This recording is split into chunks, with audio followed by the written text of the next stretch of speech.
A bit. Of course, I'm a fucking villain. And welcome, everybody, to the most controversial. And, I like to highlight something because I haven't said this in a long time. But in my little promo, I like to say, I'm the most ground shaking, earth breaking, but never media show money taking. Never media show money taking. And when I say that, I just don't limit that to media shilling, but director shilling. So hopefully you guys see where I'm going with this within the first couple of minutes. Okay. There's been a I lot don't of know. Why talk. don't you direct me there? There's been a lot of talk. There's been a lot of myth about a man who is said to have Christ-like powers, who's held on this pedestal. And tonight, I want to bring up some facts, some very interesting facts that here the late night talks crew has unearthed for your guys' listening pleasure. Welcome to Moan Flip. Welcome Lemon Pie. Um, there are some things I didn't want to find out, like about my hero, the man, the myth, the legend, the most electrifying man in sports entertainment today, The Rock, and The croc. also I know, and also I found out some sad things about Mr. Michael Keaton. And look, I don't care about people's before we could dive into this because Husky pressured me into politics tonight, and No, I I told him fucking didn't. no. Like I told him usual. no, but Husky sat there and he sent me threatening emails and stuff. So I was like, "Fine, you son of a bitch, fine." So, But so what Zod just told you guys is he's scared of a dog. Hell yeah, Siberian Husky. But no. He is an It's Alaskan sad. husky, you bastard. It's kind of sad because our politics are so interwoven with Hollywood. So today is going to be showing exactly how intertwined when everyone says, "Oh, politics don't influence entertainment or don't influence anything." I'm going to show you how even people who are my heroes are so interwoven with this weird negative political energy. Wait a And I'm going to second. start off. Vulture is your hero? Oh yeah, I love Vulture.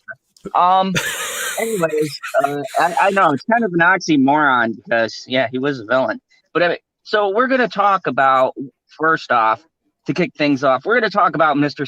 Zack Snyder and first some things debunking this argument I got into with a bunch of morons who don't understand the difference between a product that's done and a whole new one being created. So we're going to talk about that. But first, we're going to talk about some interesting stuff that you might not have known. So let me jump to my first article. In this article, it is about the great one, the Jesus of film.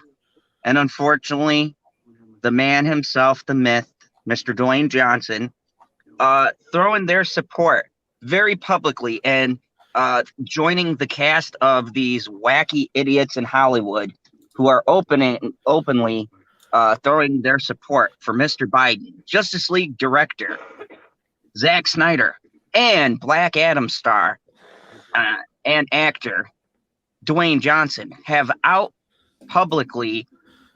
come out publicly in favor of presidential candidate hopeful Joe Biden and his choice to be President Kamala Harris. Weeks ago, is he Johnson. hopeful?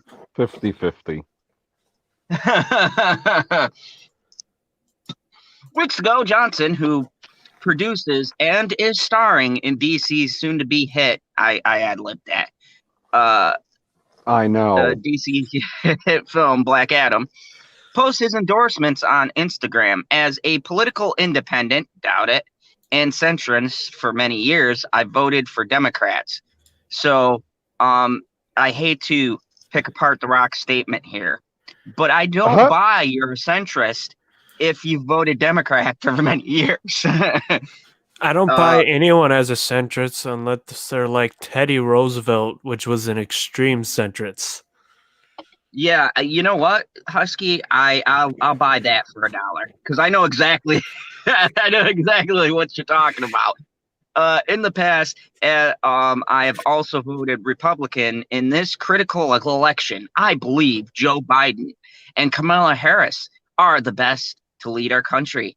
And as for the first public presidential endorsement, I proudly endorse them for the presidential office of the United States, says Johnson. Johnson's Black Adam movie is rumored to be filled with transgendered swapped characters as well as race-bended characters. Johnson's team, who also manages Superman actor Henry Cavill, who they are trying to get back to the role, and recently saw Johnson's former wife, business partner, co-producer, and manager of Cavill, Dana Gracie, attacked President Trump on social media after the president tested positive for the coronavirus in a reference to Superman, as Superman is an iconic American character. Just imagine what the pair have in store for Man of Steel. So, yeah, and I remember this statement, which made me very sad. I have a feeling this has to do with the way, Rock is married, and so, you don't side against your wife. And, she said some horrible, horrible things when the president had the coronavirus. And look, it's one thing if you don't like the man's politics, but to go after him and wish that he was dead and make a reference to Superman, saying that the virus is the hero, that's pretty fucked up on numerous levels. So you're telling me that Dwayne Johnson's pussy whipped by his wife? I mean, 100%. I can't really say much. That is exactly what it sounded like. I mean, I can't really say much. Anyone who's in a relationship, but there's some things you got to take a stand on. And Rock, I'm ashamed. Buddy. Anyways, Dwayne Johnson endorses Biden, and then has this super stupid Instagram that talks about his ringing endorsement for Joe Biden. Now let's get to the one that everyone's been waiting for. Zack Snyder's endorsement of Biden, which, by the way, all you crazy Zack fans who are going to come out and go, you're lying, the media's always attacking Zack Snyder. You can go on his Twitter right now.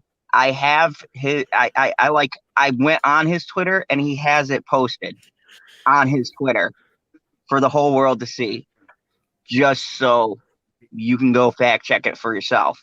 And I believe he has an Instagram post too. So regarding Zack Snyder, who has his Snyder Cut of Justice League coming out on HBO next year, a company owned by CNN parent company AT&T that currently is a disaster, as it barely has any subscribers, especially compared to the much better streaming services of Netflix and Disney Plus. A little sketchy on that second one. Zack uploaded and posted a pro-Biden video on his Twitter account in relation to his home state of Wisconsin. I'm sorry, PB. No. I didn't know this. I didn't know this about him. I found this out and apologize. I was like, nah, man. He's not. He's from Wisconsin the same way that Joe Biden is from Scranton. Oh, so he's not actually from your state, like Bob Dylan's actually from Minnesota. Right. Yeah. Ah, dang it. Well, at least we both have good By the way, artists. I just wanted to, before I continue, I had to point this out. The Scout Trooper said, the virus is a hero. Wow. Yeah, Scout Trooper. The virus is fucking Superman, according to these fucking wacky leftist people. If the virus is a hero, it's not killing enough people. Not enough stupid people. I mean, we're not even close to the third continue, of a population, man. Wait, hold on. Before we continue, I want to say, you can have your views. This is America. I might not agree with you. I might disagree strongly with what you have to say. You can have any point of view you want. But to say that a virus that has killed innocent people is the equivalent to Superman when it makes the president of the country sick. That is a whole level of fucking crazy that even in my drunkest, I have not gone into. And I was pretty fucking drunk earlier. And I'm going to tell you right now. Oh my God, you've sobered up? Well, you know, I've gone from That's drunk to buzzed. But anyways, the point being is that for you to say something that horrible and mean and reference it to a virus that has killed innocent people and wish it upon anyone, you have fucking issues and need help. You're a terrible person. And I'm going to be honest. I didn't think I'd say this about a DC product, but I'm not going to endorse Black Adam. I'm not going to go see a movie where the person producing its wife who is involved with the project said such a horrible thing about the president. You know, I think that is just terrible. And I think that's where we're at with these fucking crazy actors and actresses coming out and making these statements, man. Because they clearly don't care about people. If you can wish death on someone or wish someone gets physically ill enough to die, you've got some fucking mental issues. And, you know, you need some fucking help. That's horrible. You're a terrible, horrible fucking person. And I'm a huge fan of The Rock, but I'm not going to endorse any project that has a person who wants someone to die. That's where I draw a line. But anyways, so, you know, let's continue with this bullshit. So Zack Snyder made this whole thing on Twitter, and here's the funny thing: it says in this article that Twitter fans of Zack Snyder were actually stunned by this, which I don't know how you could be stunned. Did you think he wasn't part of this weird leftist movement? Were you shattered because a person you hero worship came out on the side that we've all been fighting against? This man you've held up on a pedestal, you find out is part of the enemy faction when he's been in Hollywood for how many years? And you think this wacky, crazy syndrome that we're all against hasn't affected him because he's championed this cut? Look, I understand the concept of wanting something so bad. And I'm not opposed to that because I had this argument with someone on Twitter. Look, just come out and say the truth. You don't care about whether this cut existed. None of you fuckers care about whether this cut of this movie existed. That is not what this argument is about. Just come out, go in the mirror, look at yourself, and be honest what this is all about. You just wanted something better than what we got. Everybody say it together. Say it with me. You want something better. This isn't about whether or not this fucking mythological thing existed. You just looked at what we got in the theater and you said, yeah, this is shit.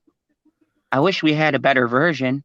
And then Zach came out and he filled your head with hopes and dreams. They cut my movie. I can fix it, guys. If they just let me do all of my 214 minutes, then you'll see that Justice League is actually a great movie, guys. Except you're never going to see this 214-minute cut because it was never a cut. It was just some scenes that he threw on a fucking screen that he showed to his friends, and Aquaman was like, hey guys, Snyder cut is pretty cool, hey? And people on the internet went crazy. And you know what? I don't blame. Look, I love Jason Momoa, and I was ready to buy into it because when Jason Momoa made that, I gotta say something. He needs to be the spokesman for anything because for a brief moment, when Jason Momoa did that Twitter clip, I was like, well, fuck, if Aquaman says it's true. I mean, he was fucking hype. He was in his big rage mode. You guys know what I'm talking about. He was like, yeah, bro, Snyder Cut exists, dude. I've seen it. Game of Thrones. I'm banging Daenerys. You guys can trust me. And I'm like, well, yeah, he's banging the Queen of Dragons in real life. I can't argue with that. How the fuck do I argue with that? I mean, where the fuck is my Captain Marvel cut? Anyways, I want to say a shout out to a longtime buddy I haven't seen I see you in the comments, buddy. Wookiee supremacy. Uh, he says, Gen Pro, long time, buddy. It's good to see you too, Wookiee. Good to see you in the comments, and you've joined a hell of a show because we're dissecting not only Zack, but also this bullshit Justice League cut coming out. So where's my Captain Marvel cut, man? What the hell is a Captain Marvel cut? Where the fuck's the Captain Marvel cut?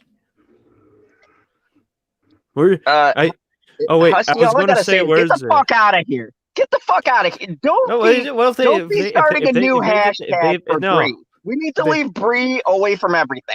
I know we got the extended edition of Green Lantern, but we need more of that Green Lantern movie.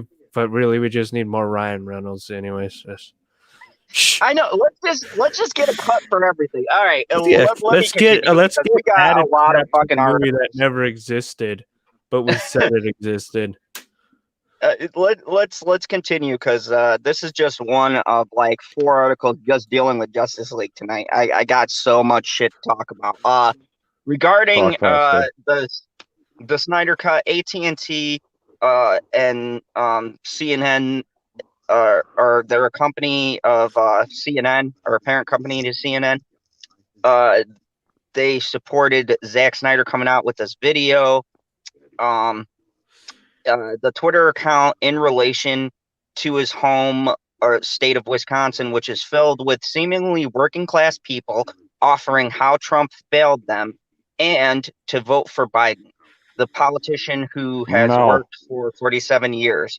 And you can see on Zach's Twitter, it was at 11:04 on 11:04 p.m. October 16th, 2020. It has 8.4K hearts and 1.46 people commenting on the post.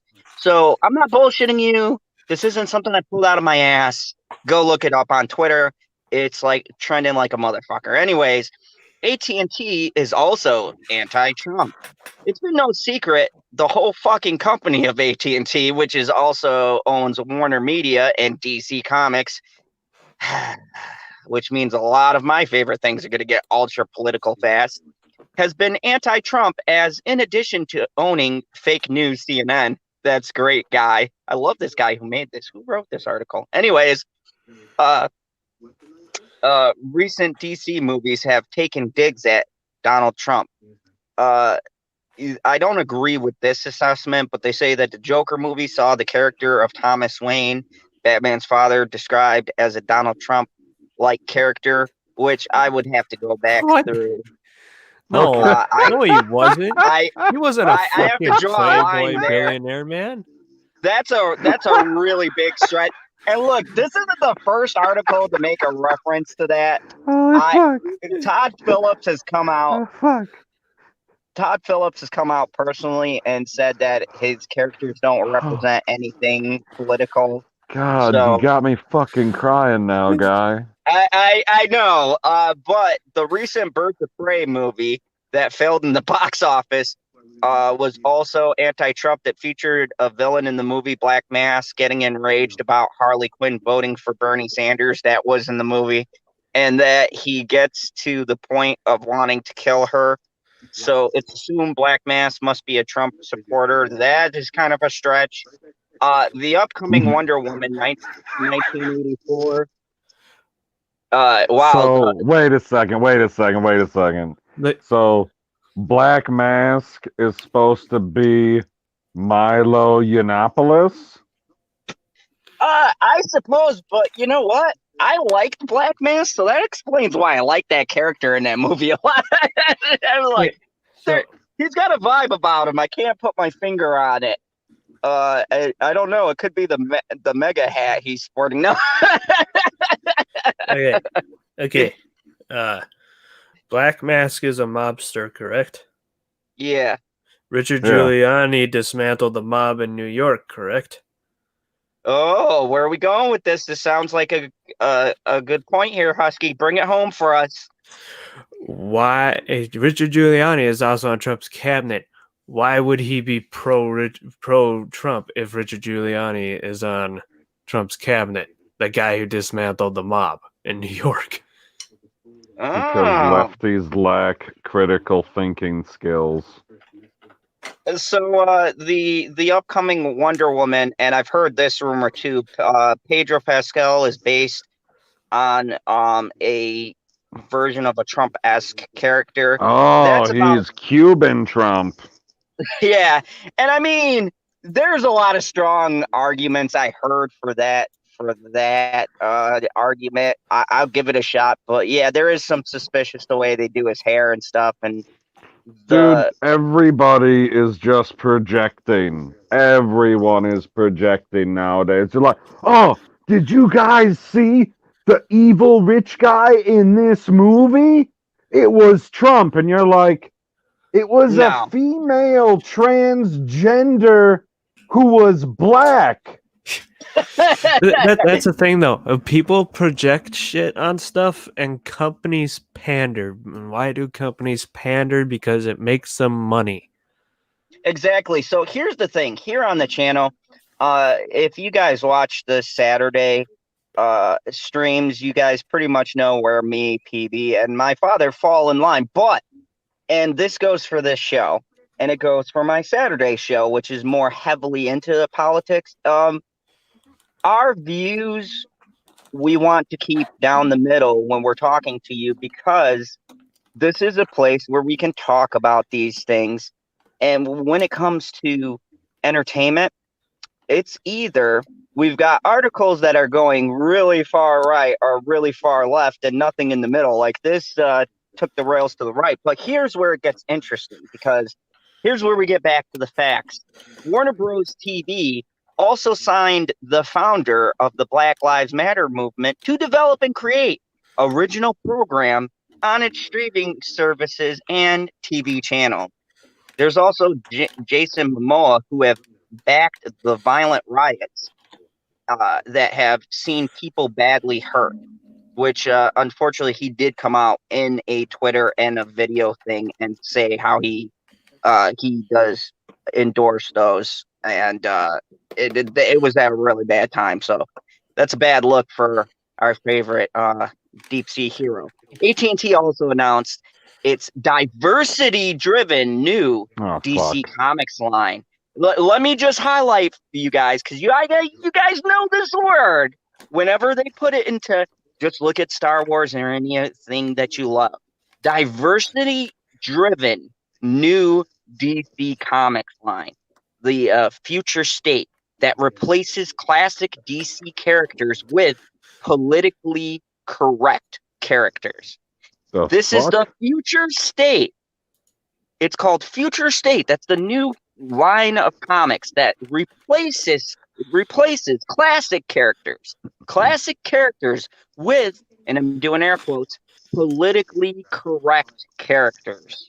I wish that this was a Marvel article, because then I could make the proper joke. So I'm going to do it anyways, and people will enjoy it.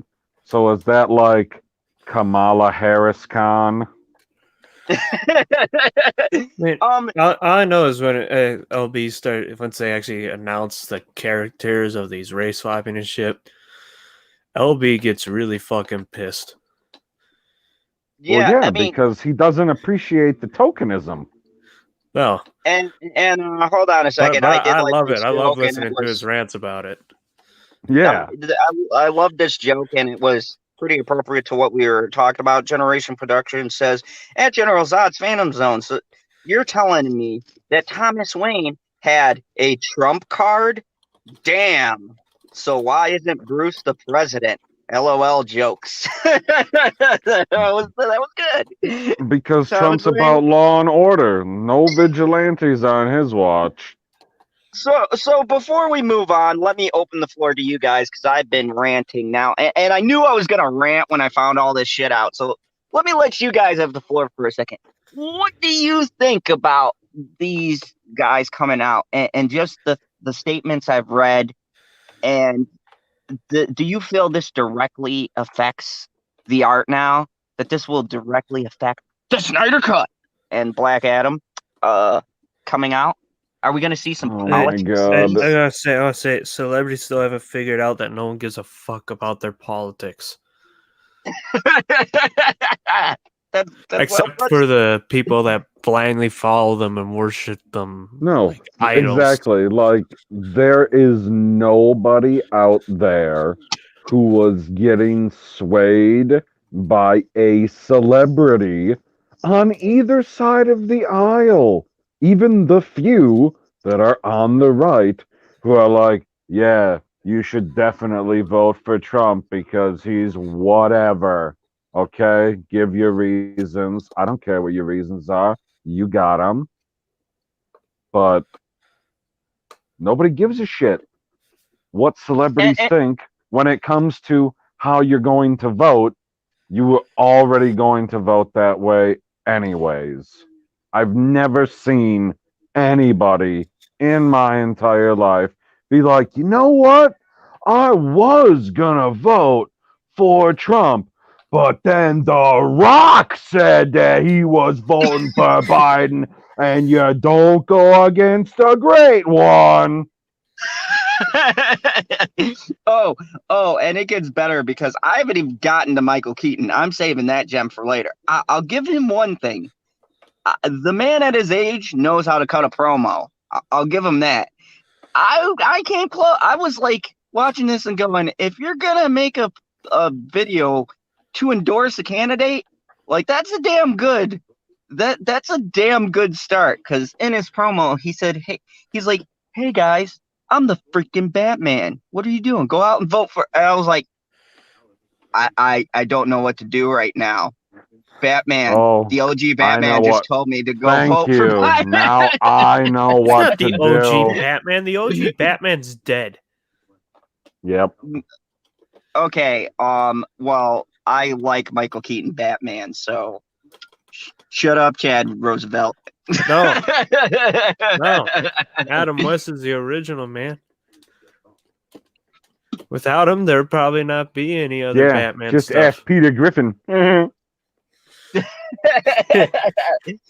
But I mean, so, as much as we want to say when we come on, our show doesn't have to do with politics. Sadly, entertainment is bringing in politics. We can't even talk about a Snyder Cut anymore without having politics involved.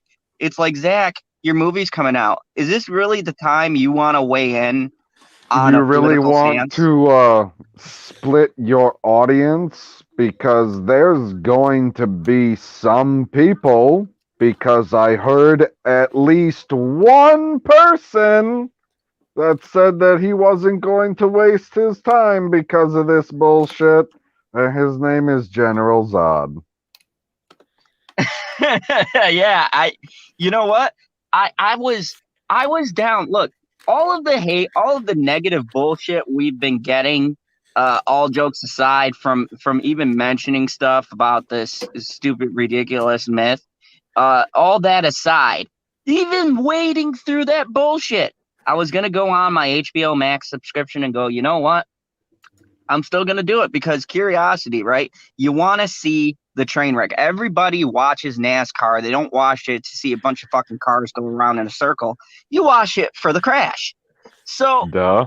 I don't even watch it because it's not entertaining. Hey now. Nah, man, I'm in it for the crash. No, you gotta Anyways, watch the championship off-road series, man. It's better. Hey! Let's not. Well, the cars aren't the point, Cyber. Damn it! It's not about the cars. It's about the metaphor. We'll start a Cars war on another show. We got to do that. Okay.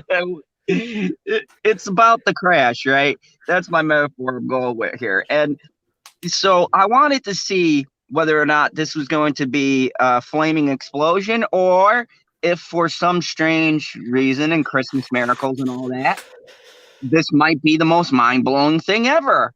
I mean, $80 million, you've essentially made a new film. So anyways, I'm not calling it a movie. I'm calling it a show. Yeah, It is a show. I was going It's to a miniseries. I was going to by default back this because I'm watching it, but now I'm not going to back something where it goes against and attacks me as a person because of what I'm choosing to do in my personal life, which these Hollywood stars, these directors, and these actors have to figure out. And the only way they're going to do it is for us to stop watching them, is stop fucking going out there and making videos and shit, trying to force people to see your side of a political debate. Just go and make a fucking movie or a show and shut the fuck up about your politics. We don't fucking care. We don't endorse you because of your fucking wacky antics and belief system and whatever else. We just endorse the product you're bringing us. And that's even questionable. So why the fuck would you come out when you've already won and just sink your ship further? But it gets better, because my next article goes to trouble in paradise with this, which is Zack Snyder, Justice League removes Geoff Johns and John Berg as producers. Like, how you gonna lose Jeff Johns as your producer? Like, if Joe Biden can say so it's that going. he is the Democrat Party, Jeff Johns is DC right now. Jeff Johns is basically the Stan Lee of DC right now. Yeah. So you don't remove his fucking face. You pulled it off the whole project. I like, when I saw this, I was like, okay, you know, I am to DC what PB is to Marvel. PB seems to know a lot about the Marvel Cinematic Universe and all that, but I know the DC, and this is a ballsy move. This was what, like, the equivalent of the Game of Thrones directors and showrunners removing the man who wrote the books. George and let me R. ask you Martin. guys something. Yes, and let me ask you guys something. How the fuck did that turn out? Any of you guys? I know you're Cross fans out there. What a great How the analogy! fuck did those last seasons turn out? I'll tell you how they turned out. Me and PB can rant to you about how it turned out. Go see our Game of Thorns here in the channel, and we'll tell you exactly how the fuck it turned out. A fucking disaster. That's what happened. I still think disaster. Whatever he's doing, you know, because he always delaying that last book. I think what happened those last couple seasons, George R. Martin's looking at him and going, better not do that. Which is exactly what I said that Zack Snyder is doing with his cut. Because we'll never know, nobody will ever know, what these alleged 214 minutes are that we keep seeing over and over in the comment section of videos or on Twitter. Like, my God, people, I get it. You think that there's a cut with 214 minutes of some kind of fucking footage. Whatever. You're never going to see it. As I stated in that retweet, so yes, if you have that hypothetical 214 minutes, that's not a movie because he added an extra hour. Therefore, when you alter or change something, it's not an original anymore. An original would be taking the designated thing that was made. So all of those 214 minutes, as you guys like to very specifically point out, and just maybe tweaking the CGI and releasing that and going, okay, this is the original, not adding an extra fucking hour. In that article that you read, if I recall properly, it said they're still trying to get Superman to come back, yes? Mm-hmm. So if they can't get him back on board, then do they just... So then it's not the Snyder Cut!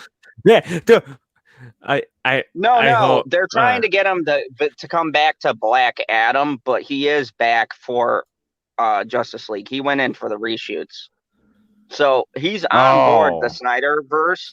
He's just not fully on board with the DC universe. I'm glad you said that, because that was my next follow-up question was, so is Black Adam gonna be in the Snyderverse or in the DCEU? And do I need to care about which one? And where's Wonder Woman go? Because I don't need to talk about the political side because, like we established, nobody gives a fuck what they said. Yeah. I mean, it's just I wanted to bring that up because this it No, all for feeds comical into reasons, that. quite obviously. Yeah, I mean, because this But has we don't split the have to fan drone base. on and on about it. Yeah, this has split the fan base, but now, in a move that any comic book fan, all of you fuckers who are Zack Snyder fans, who claim to be comic book fans, you should give a shit about him getting rid of Jeff Johns and Yeah, John all you Berg. Fatal fans. You guys should care because that's a pretty big fucking statement. So Zack Snyder's Justice League is well underway with post-production currently being done to reshape the film into a brand new miniseries. Brand new miniseries. Brand new fucking miniseries. Oh, Okay, you're never getting that just movie. in case I So, glazed hold over on. that. No. Oh my God. You realize what happened. And this just dawned on me right now with how emphatically that you said it. He's going to make this fucking mini series. It's also going to be shit. And then he's going to say, yeah, but I still got the Snyder cut. Unfucking real.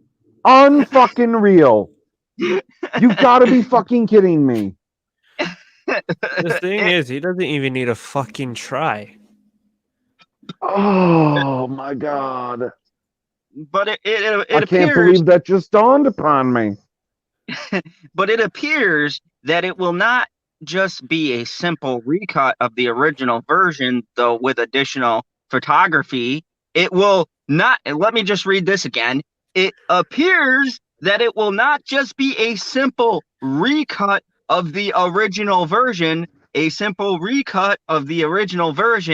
though with additional photography, seemingly to be going ahead. Producers of the theatrical version of Justice League, namely Jeff Johns and John Berg, came under fire following allegations made by Ray Fisher of enabling abuse and misconduct.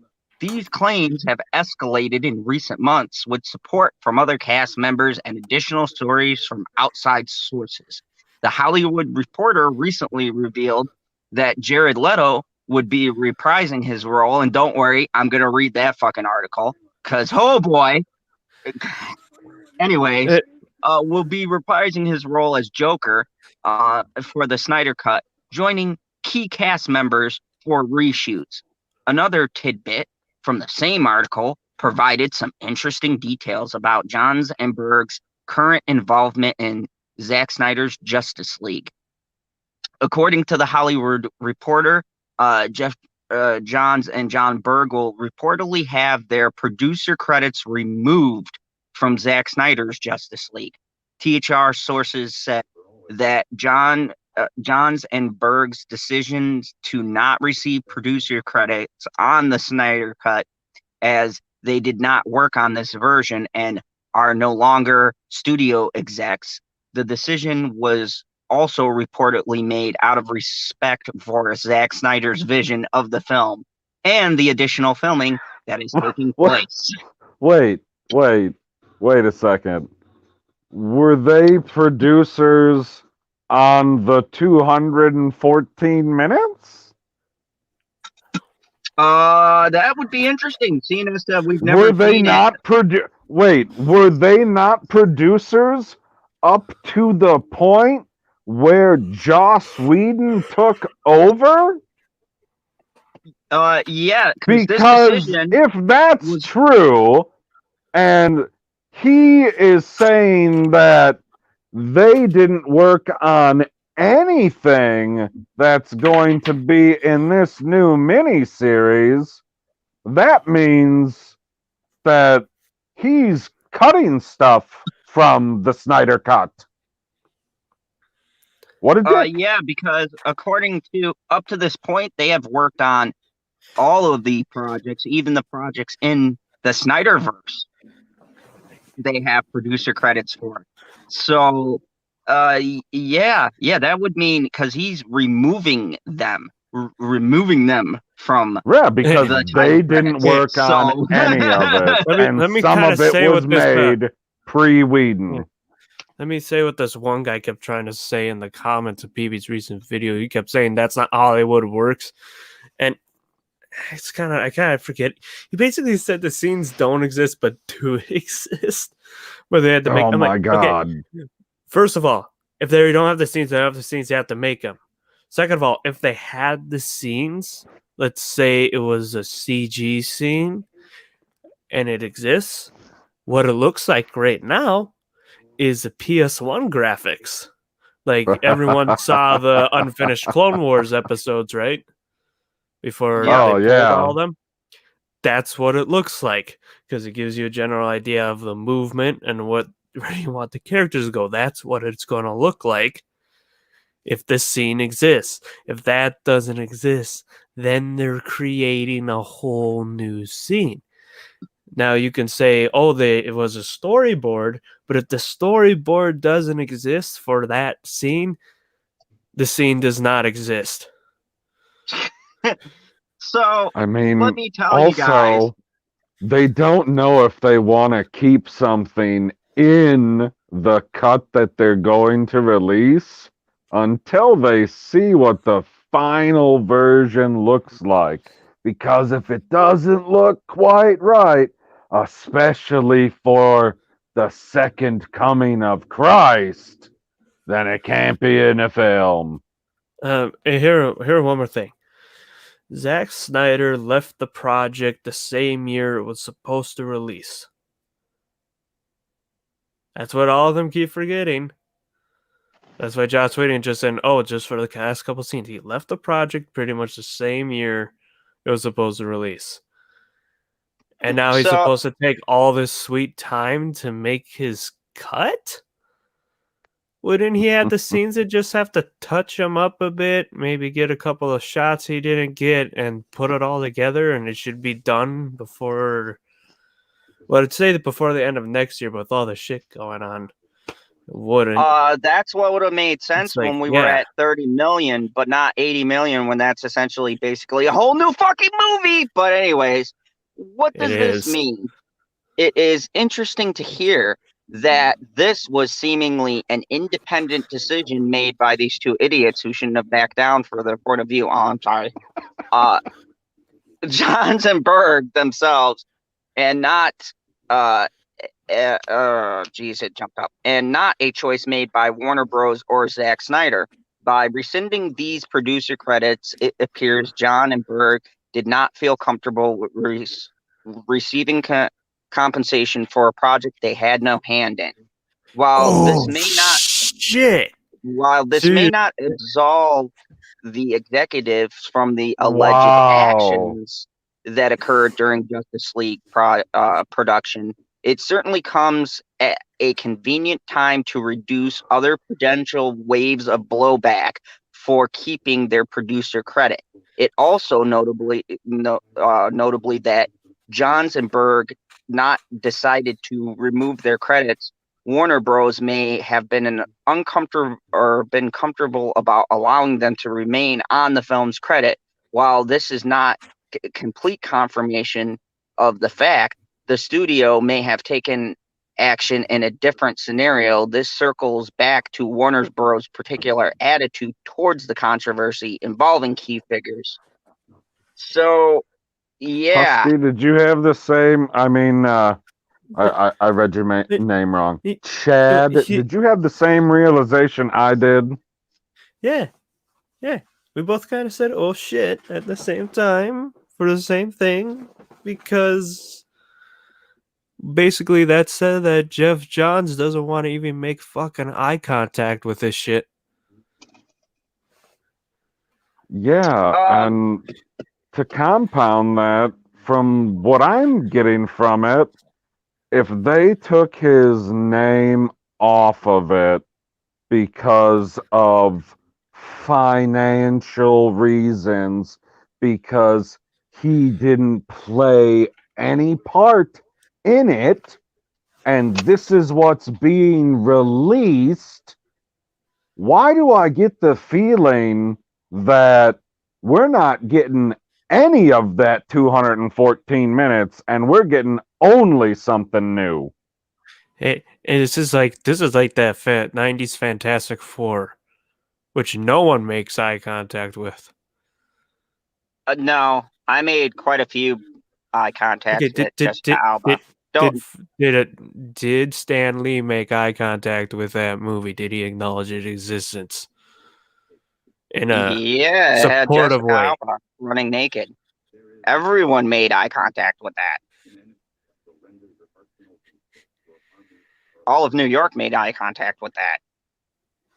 Literally, as she's running. Ooh. Jamie Vick has a good question. She asks, do the actors get paid extra for this new movie, or does this fall under their original contract? Ben I Affleck. mean, it really sounds like almost all of them are going to get some cut of this extra if they had to make some new contract because they took two producers off because they had nothing to do with producing it when they did have something to produce or have something to do with producing it previously. Yeah, this is very this is a very startling turn of events broken here on the channel that this further proves to all of you people who have been sending us pictures of this 214-minute Magnus Opus cut that the people who produced this 214 minutes you guys are claiming about, they don't want anything to do with this new, and I'm going to say new, production coming out because they had nothing to do with it. I mean, this isn't their words, the studio's words. This is with the budget this thing is. I don't know if it's even going to make its budget limit, because they're not releasing it in theaters or anything, so it can make that money back. It's going on a streaming service where most people will just wait for the episode's release, get the free week thing, and then never ever again.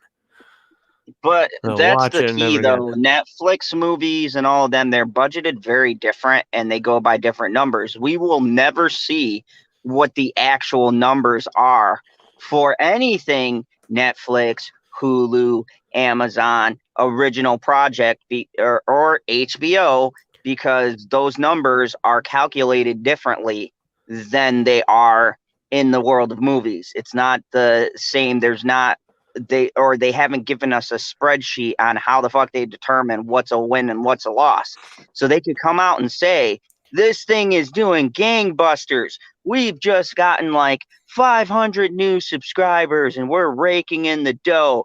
Thank you, Christ Snyder. You have saved us and delivered us from evil. But in reality, they could not have made that actually in dollar bills. We don't know how they translate what a win is and what a loss is, because no one's ever fucking released those numbers. They just come out and they say, yeah, this did good, we're gonna make a season 2, or yeah, it's getting canceled this year. So there's no way to determine, and that's the tricky part about trying to put into an actual dollar figure or something you can tangibly see with streaming services. You can't, and that's a nonstop, never-ending argument. We can't, or we won't be able to put into writing on paper, or we'll never see what the numbers are of what they made and what they lost. And that's also the clever part about it, because they're not going to admit losing millions of dollars after they shelled out fucking $80 million on this. I'll tell you right now. Well, yeah, that's If why they take a did put it on loss- the streaming service.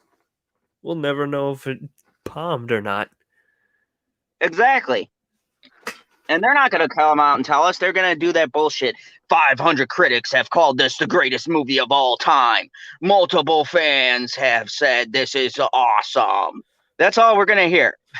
We're going to see all those fucking names that they do when they flash them for the promos.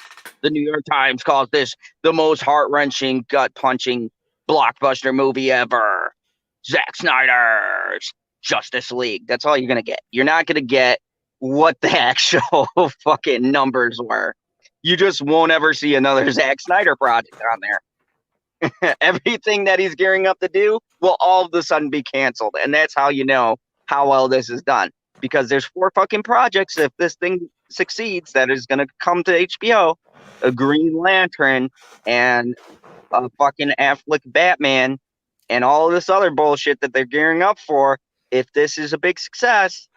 So just keep those in mind. Anyways, The Guardian has a funny title. This is the funniest fucking title I will read tonight. Maybe not. You guys might find another one funny. But anyways, this is from Ben Child, the geek. And he writes, Grin and bear it. Jared Leto's Joker gets an unlikely second chance. See, now that was relatively good writing. That was a pun right at the beginning. I can deal with that. Zack Snyder's small screen Justice League reboot. Small screen Justice League reboot. Small screen Justice League reboot will mark a return for an unloved figure. Could Jared Leto have the last laugh all the way to the bank? Good for you, buddy. You will. There is nothing wrong with an to answer Jamie Vick's question, there's an actor that'll get paid for this cut because he sure as fuck wasn't in that 214 minutes. No, he wasn't. Funny how we get new people who were never involved. And I saw another article that said everyone's favorite cunt Amber Heard is going to be in there too. So yeah, all this shit. Don't get me wrong though, but she's still hot. But she's here's the thing. Here's the thing. When Jared Leto came in, the shoes he had to field was Heath Ledger's Joker, which was a superior Joker, and now he's coming back and he has to fill Joaquin Phoenix's shoes, which was he's the best fucked Joker. Again. He's so fucked. I know. You know what? I don't. Here's the thing, and I'm going to quantify this so people understand. I don't have a problem with Jared Leto. I think Jared Leto is a phenomenal actor. I think he was placed in a fucking phenomenally bad position because first he had to follow up Heath Ledger's Joker. Okay, so no matter what the fuck he did, unless it was mind-blowing, which, spoiler alert, if you didn't see Justice League, fucking Suicide Squad, it was not mind-blowing at all. It was mind-blowing how much they cut from his parts. And that I know because I've seen like shit that they literally shot, not just fake, CGI things that don't exist, but scenes that were actually fucking scenes that were in the ads. Yeah, I mean, in the fucking ads, and cut out, literally. Jared Leto was probably one of the few people when he puts up a gripe about it, he has a valid point. They cut the shit out of his character for a really fucking stupid storyline. But anyways, you hold on a second. You think that they cut him for the sake of some shitty storyline when in the movie it is roundly considered that he did an atrocious job. So I'm pretty confident they cut him in the movie because he did a bad job in the movie. I mean, not according to David Ayer, release the Ayer cut. He has the worst Joker laugh. So, anyways, there's nothing wrong with an actor returning to a role that someone else has been cheerfully filling for a while, but it doesn't always go well. Just as Sean Connery, who picked up James Bond's Walter PPK again in the subpar Diamonds Are Forever. Hey, fuck you. Okay, don't make the fucking James Bond comparison, all right? Sean Connery is a fucking legendary James Bond. You guys can suck a dick. Anyways, I'm just gonna skip over that because that's gonna piss me off. And yet there is something iffy about this week's news that Jared Leto will be playing the Joker once again in Zack Snyder's reworked version of Justice League, which is being brought to the small screen by HBO Max after a fan campaign of raving lunatics. I'm sorry, I lived that. Snyder had to step away from the 2017 superhero ensemble due to a death in the family. He was replaced by Josh Whedon, who, that poor bastard, rewrote the script, cut various storylines, and tried to invest the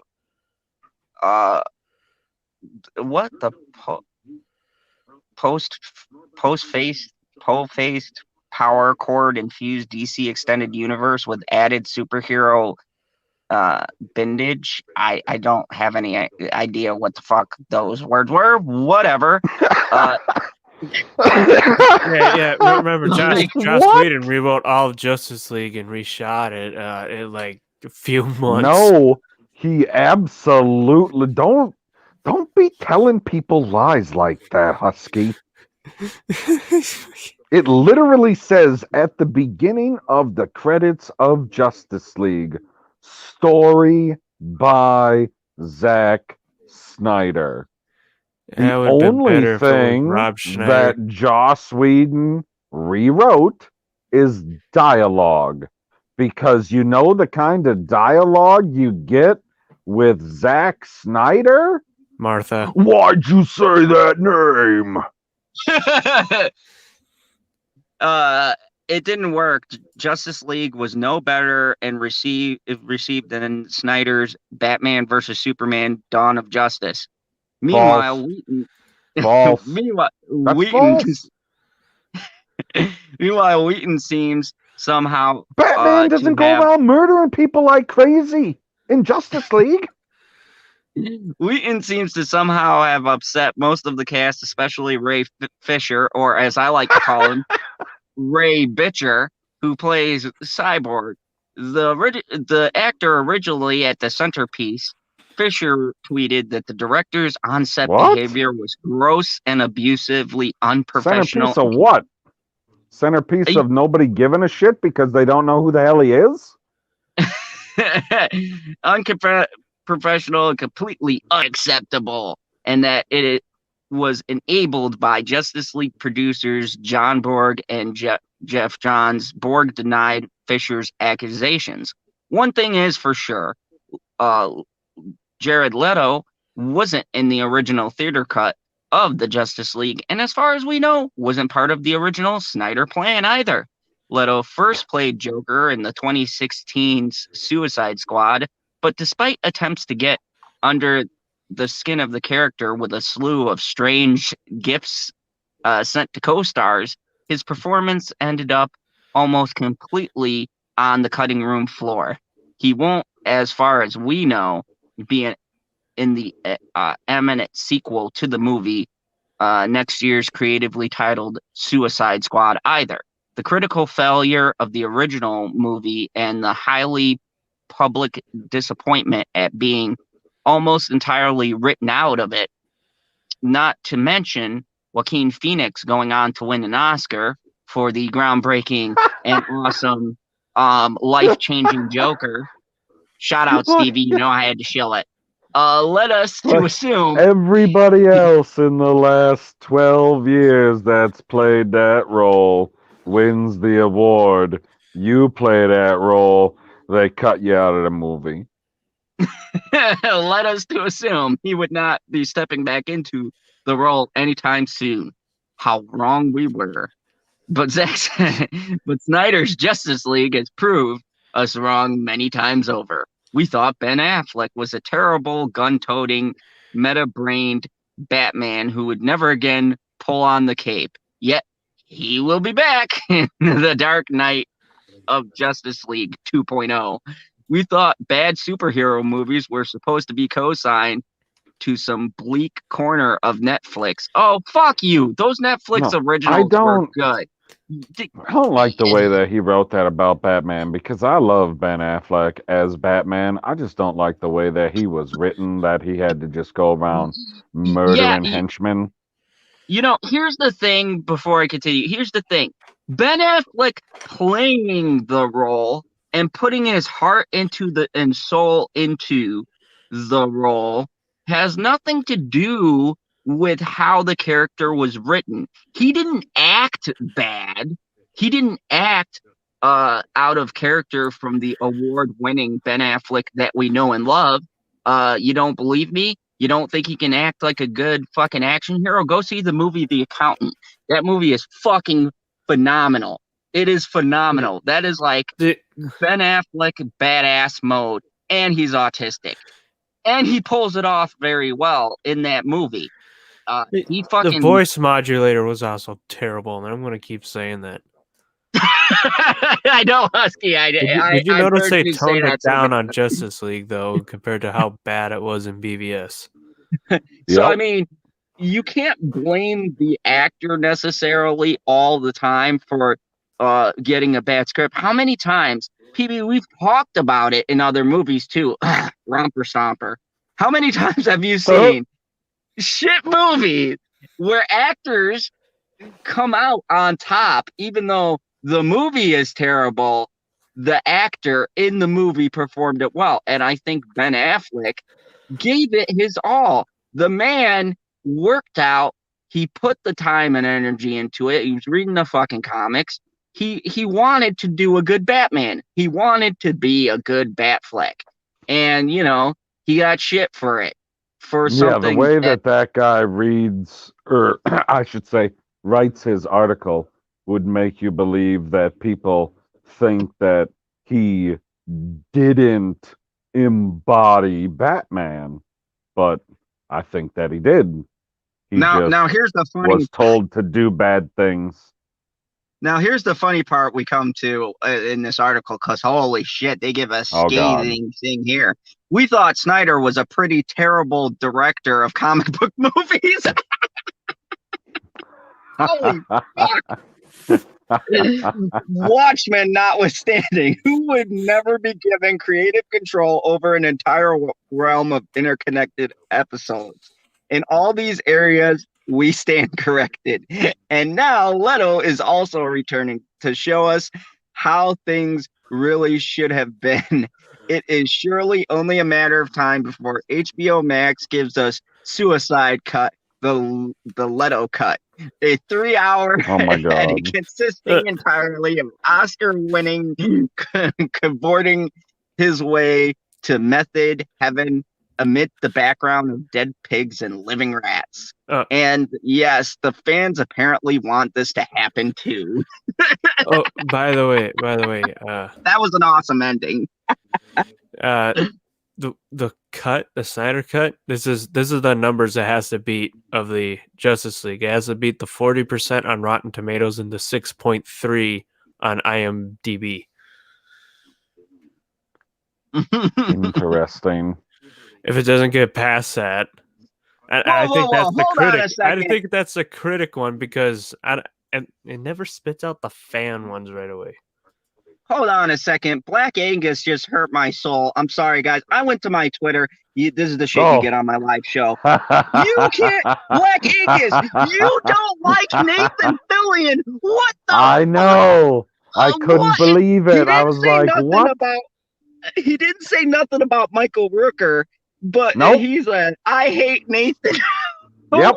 What? That's all it said. I was like, nah.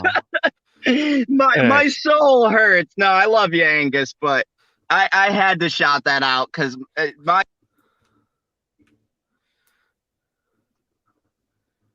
Zod cut out, didn't he? Oh my god! I'll finish up. It's 71% audience score. That's what it has to be. I'm sorry. Can you guys hear me? Yep. Yeah. I had to go into the next article, but I got derailed because I was like, oh, Angus, no, bro. Oh, man, no. You just hurt my whole soul for the night. Like, uh, Nathan Fillion's like a national treasure. You know, I love that guy. Yeah, I would love. I need to know why. Yeah, I've got to. I think this is gonna prompt me to do a whole stream with Angus, and we're just gonna Like, work out his. Because he said I like hate him. is this like a Anna Jeremy Renner situation? I ran into him at the airport once. He was a dick to me. What an asshole.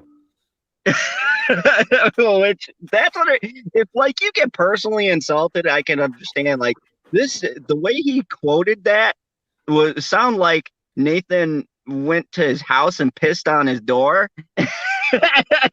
Just left. Like I don't know what I gotta give context to this though, because wow, that was that was pretty to the point. It was very poignant, very targeted.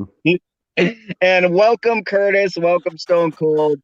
Don't worry, guys. I know when you join, you're all like, shit, Zod stream is over. But not tonight. I got fucking like 14 articles that I got to go over, 4 of them on Justice League alone. So buckle up. We've been debunking this bullshit. But yeah, so let's talk about this before I move on to the actual numbers, not the guesses you people have been giving me on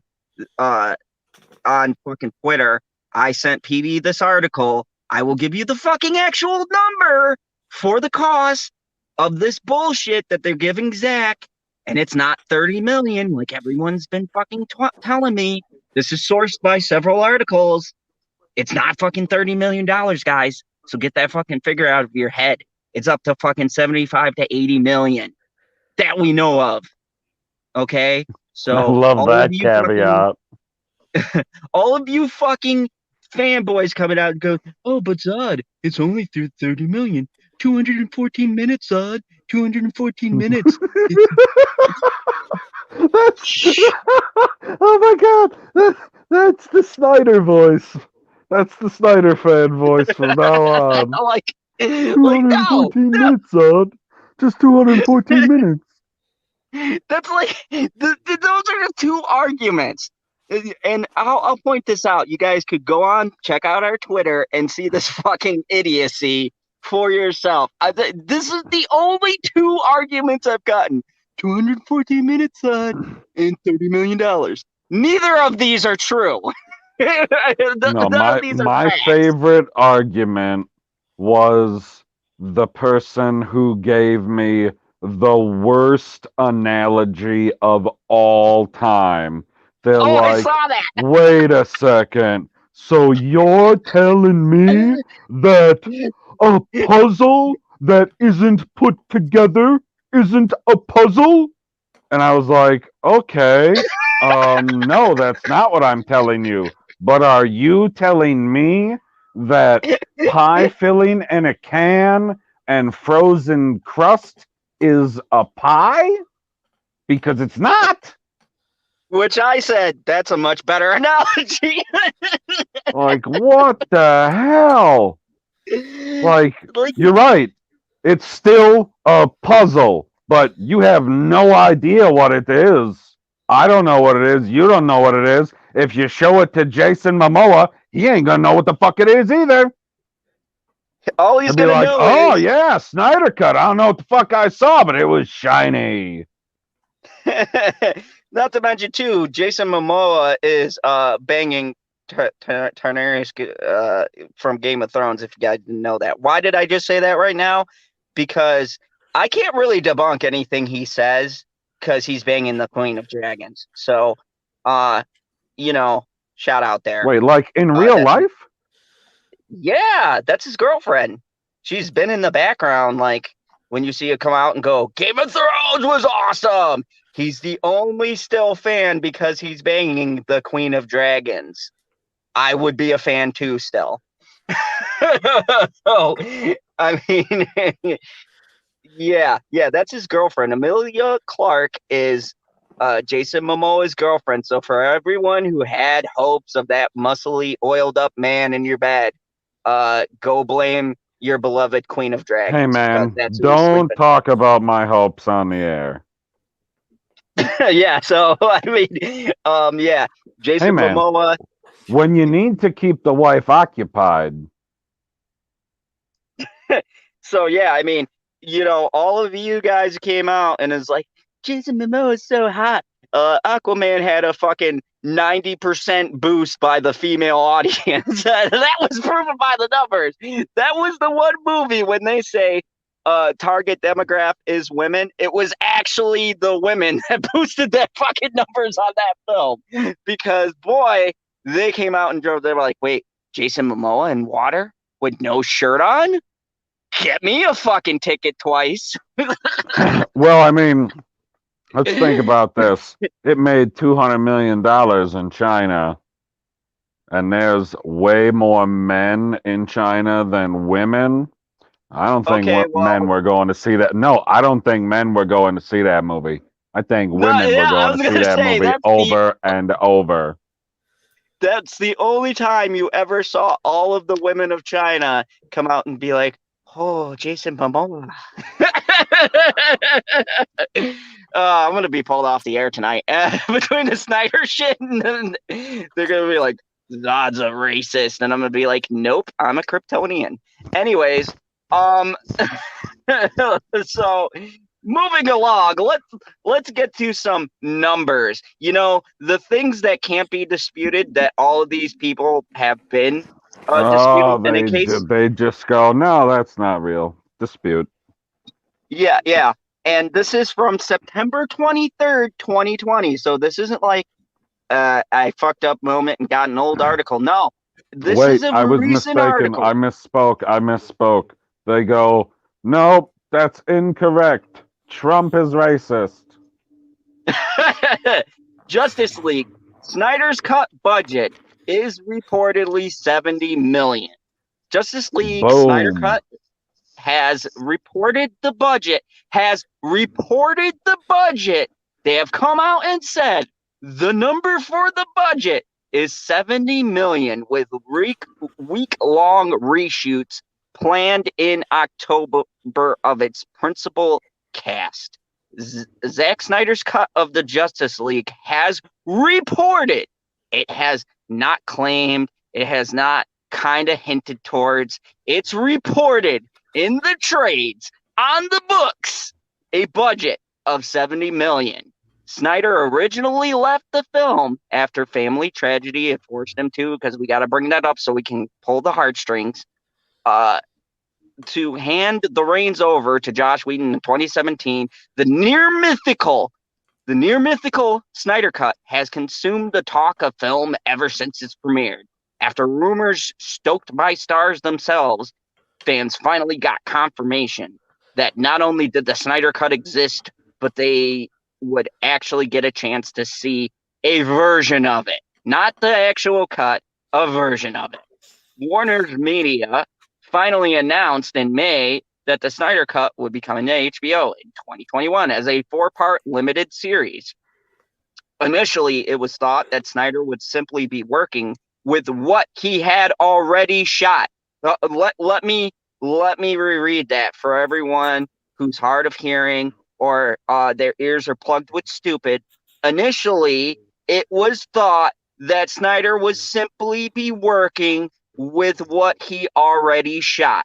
Initially, saying that none of what Whedon filmed would be used. However, it was recently announced that Snyder would be doing reshoots in October with Ben Affleck, Henry Cavill, Gal Gadot, Ray Fisher, and they were all set to return as Batman, Superman, Wonder Woman, and Cyborg, respectively. Snyder's version was nearly fully realized when he left the project, but Whedon took over, went a different direction, blah, blah, blah, bringing a lighter tone to the film. Snyder is now looking to rectify that. According to The Wrap, along with the announcements of reshoots, Snyder's reported budget, Snyder himself, Snyder reported the budget of his vision as $70 million. Let me repeat that again. Snyder reported the budget of his vision as $70 million. Okay? Not the trades, not some article just looking for clickbait. Snyder came out and he said, hey guys, guess what? You know how they said 30 million? Fuck that. I need 70 million. And they said, sure. That's what happened. The budget is sure to cover the cost of reshoots as well as additional VFX work that As needed well to as be done. pulling Jeff and whatever the other guy's name was off as producers. Initially, reporting said no additional filming would occur, but that changed with the announcement of the budget. So let's go back over that. Initially, reporting said no additional filming would occur. No additional filming, but that has changed with the announcement of this budget.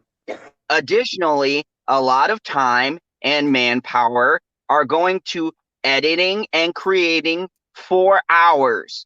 Okay, 214 minutes does not equal 4 hours as far as I know. So that is an extra fucking hour. It's something that the new budget accounts for. The 70 million price tag seems to be in line with what Snyder looks to be doing to fulfill his version. The original estimates to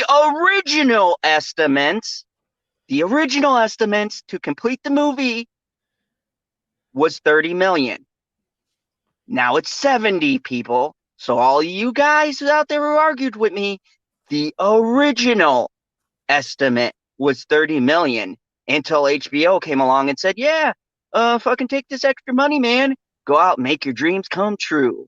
However, it was most certainly isn't cheap bringing together Affleck, Cavill, Godot again, especially in the middle of a pandemic, making 70 million a more logical number. Although the details around the reshoots are scarce, save for the most that they are most likely happening in October, the operation is sure to be a complicated undertaking. Warner Bros. Is taking the utmost precautions that the filming is during the coronavirus. Yeah, there's your corona plug.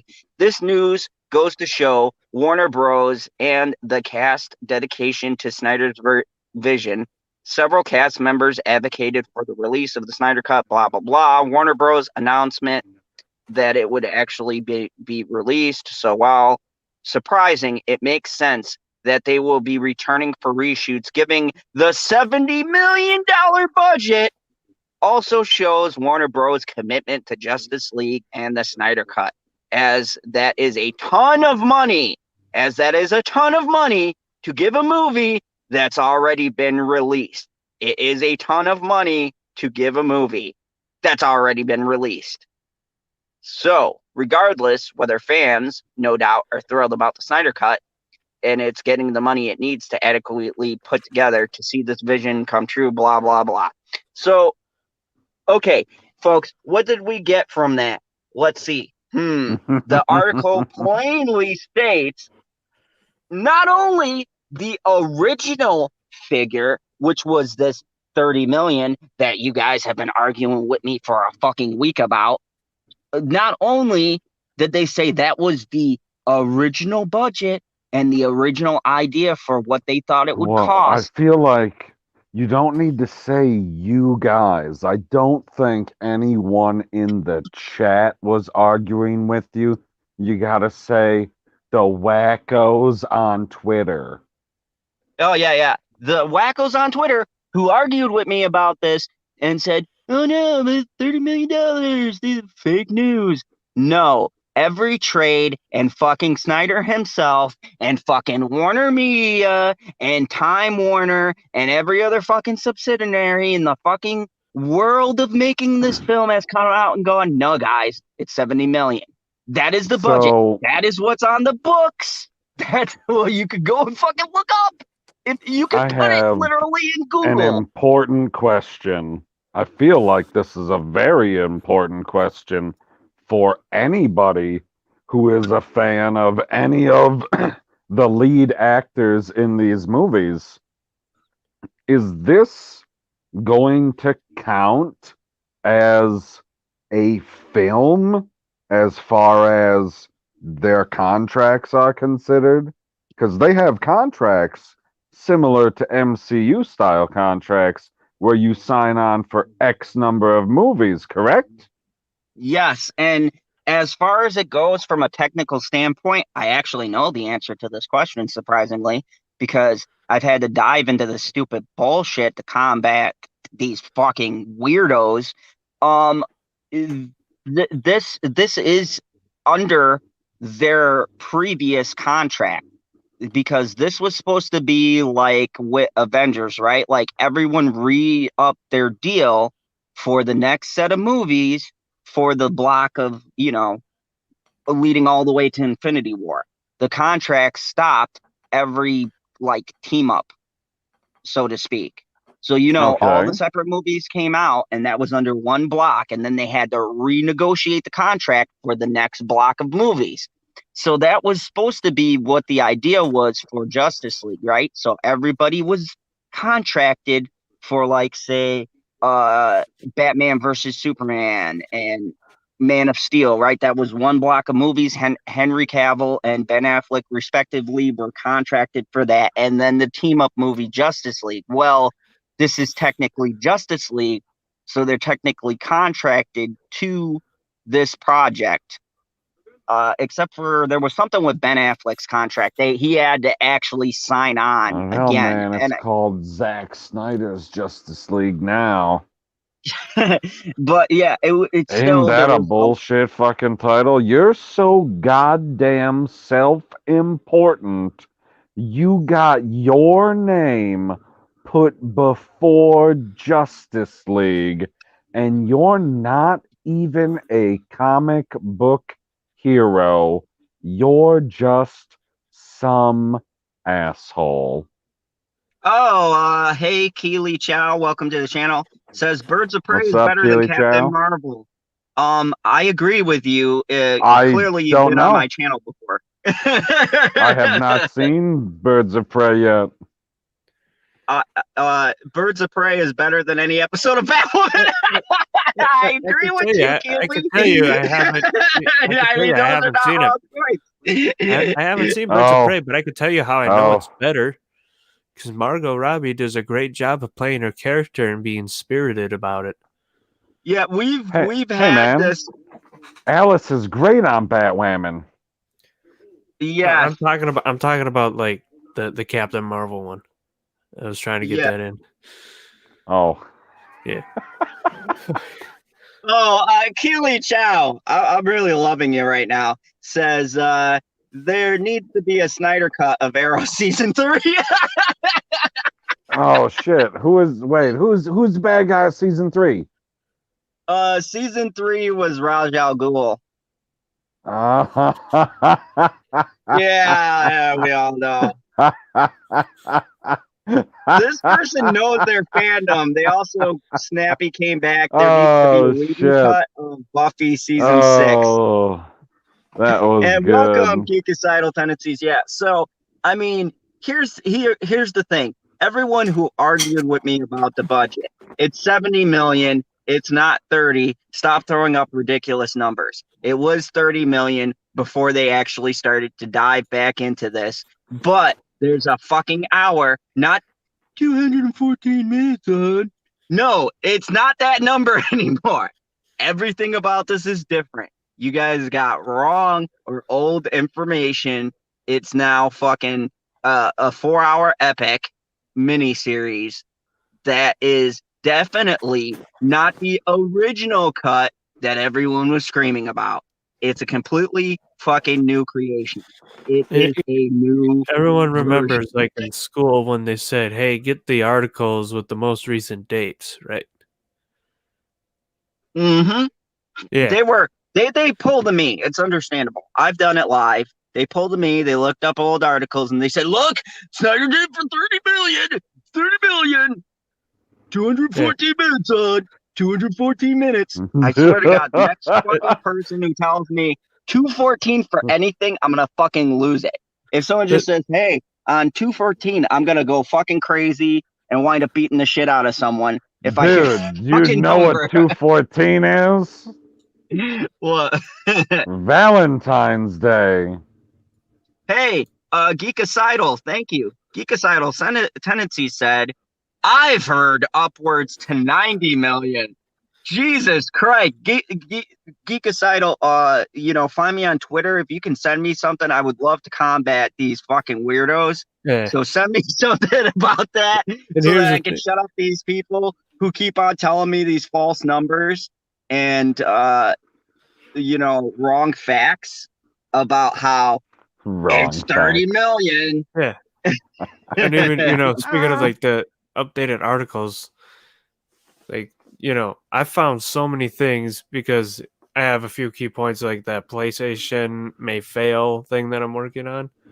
Looking up the censorship, it's been developing since 2018, so I got a few things from that, some things from 2019, because that's basically when it's gotten the most traction about people talking about the censorship.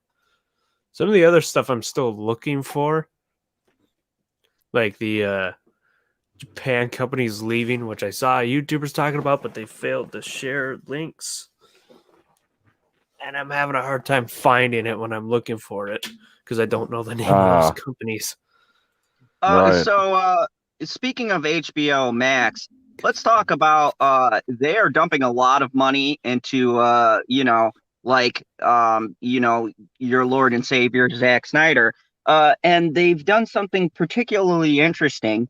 And I'm going to see how I feel about this when I see season 3 of this show, because it is yet to come out. But Titans lands an early season 4 renewal on HBO Max.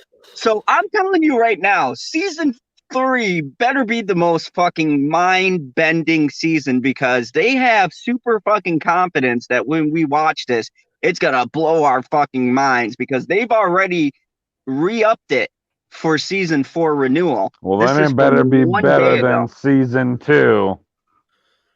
And I thought season 2 was a vast improvement over season 1. Which it wasn't. Well, I would have to disagree with that, because Oh, is Batman going to do something? Nope. Oh, is Batman going to do something? Nope. In season 1, the best thread line for that season was when they had whatever you want to call it, the fucking dream sequence or whatever, where Batman murdered people, not because that was part of his character. It was an illusion. Spoilers. Created by what the fuck is his name, to possess fucking. I was gonna say Sinestro as a joke. Yeah, I was going a completely different character. I was gonna say Scarecrow, but I'm like, I don't think that's Scarecrow, is it? But so let's jump into this. DC's Titans has landed an early season 4 renewal from HBO Max streaming service, which, to their credit, they are going balls deep into the DC universe. They are doubling down on that. So, God, if it fails, lots of money lost. Anyways, having just acquired the DC Universe original content library, HBO Max is already looking like an amazing home for their Titans superheroes series. They should not be. It should not be surprising fans of the series, as Titans has already gotten early renewals before. The second season of Titans was ordered before the first one had premiered, while the season 3 renewal was announced before the final of 2. Stargirl, now at CW, God help us all, also had its second season renewal ordered before the end of season 1. Furthermore, I've learned that HBO Max is interested in developing spin-offs based on Titans. Over the years, we have all heard about many rumors about potential offshoots, but this time it's closer to becoming a reality than ever before. Previously, it was revealed that a Teen Titans spinoff was in development, but I have heard about 2 more. A Red Hood series, which would be fucking awesome because they're leading Jason Todd down that path anyways, and an anthology series that follows members of the superhero team in between seasons, which would be actually pretty interesting to see. Before you get your hopes up, I cannot confirm that these series are in development at the moment. For now, I only know Warner Brothers is interested in developing the Titans spin-offs and distributing them through HBO Max. So it's probably going to depend on how well the season does. Titans hails from showrunner Greg Walker and the producers Akiba Goldsman, the fucking devil of fucking Star Trek. That's go see a Nerdjotic video. He fucking hates him anyways. Jeff Johns and Greg Berlanti, who's questionable. Fucking Greg Berlanti. Anyways, the current cast consists. Oh no, I'm not reading all that. I didn't see you being upset about Greg Berlanti when you were watching 10 seasons of Smallville, you dick. Yeah, that was before he apparently That was lost the ability before to he write got a good show. woke. Yeah. Season 3 began production last Wednesday in Toronto and will wrap up next June. No premiere date has been set. Seasons 1 and 2 will be available on HBO Max on November 1st in just 10 days. So this is a very interesting turn of events. I don't know how I feel about this. I'm gonna have to see. I'm gonna have to see exactly how this all turns out. But it's a real crapshoot. The seasons are very up and down, and Titans has a problem within the show. Both seasons have different issues, so I'm wondering if they're going to iron those out in the third season. Because we talked about it when me and you, PB, when we talked about our feelings about the shows. Timon, that is blasphemous. Smallville was not awful. I'm sorry, buddy. I'm gonna have to call bullshit. That was the greatest Lex Luthor we will ever see. I mean, I could have gone without the I don't know about drama, that. He but could it's always CW. reprise his role in the Snyder Cut.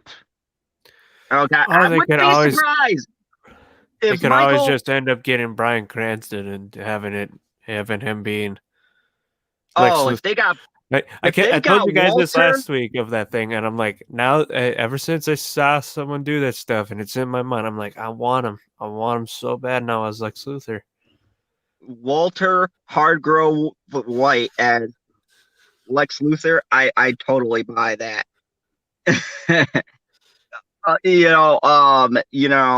There's a line that he says that's very Lex Luthor, like where he was like, where they're like, "You're Heisenberg," and he's like, "You goddamn right." Like the way he says it, oh my god, I was just like, I am watching television history being made. This is the greatest anti-hero of all time. So yeah, if they told me tomorrow we're casting Bryan Cranston as fucking Lex Luthor, I would clap. I'd be the first one to fucking be in line. I would pre-order tickets like a year in advance. Read what Geekus, As long as I don't see Zack Snyder under the directing credits. read what Geekocidal Tennessee said though to Timon about Timona though. Timon's still going off about Smallville, buddy. Wow. Well, yeah. Kryptonite did not create every power. Some people have magic. But anyways, yeah. So Titans was already Did you being read the renewed. Geekocidal Tendencies one? You just Yes. started Which one? Yes. The one that said he must have missed the Laura Vanderroot Supergirl costume. That's because she's hot.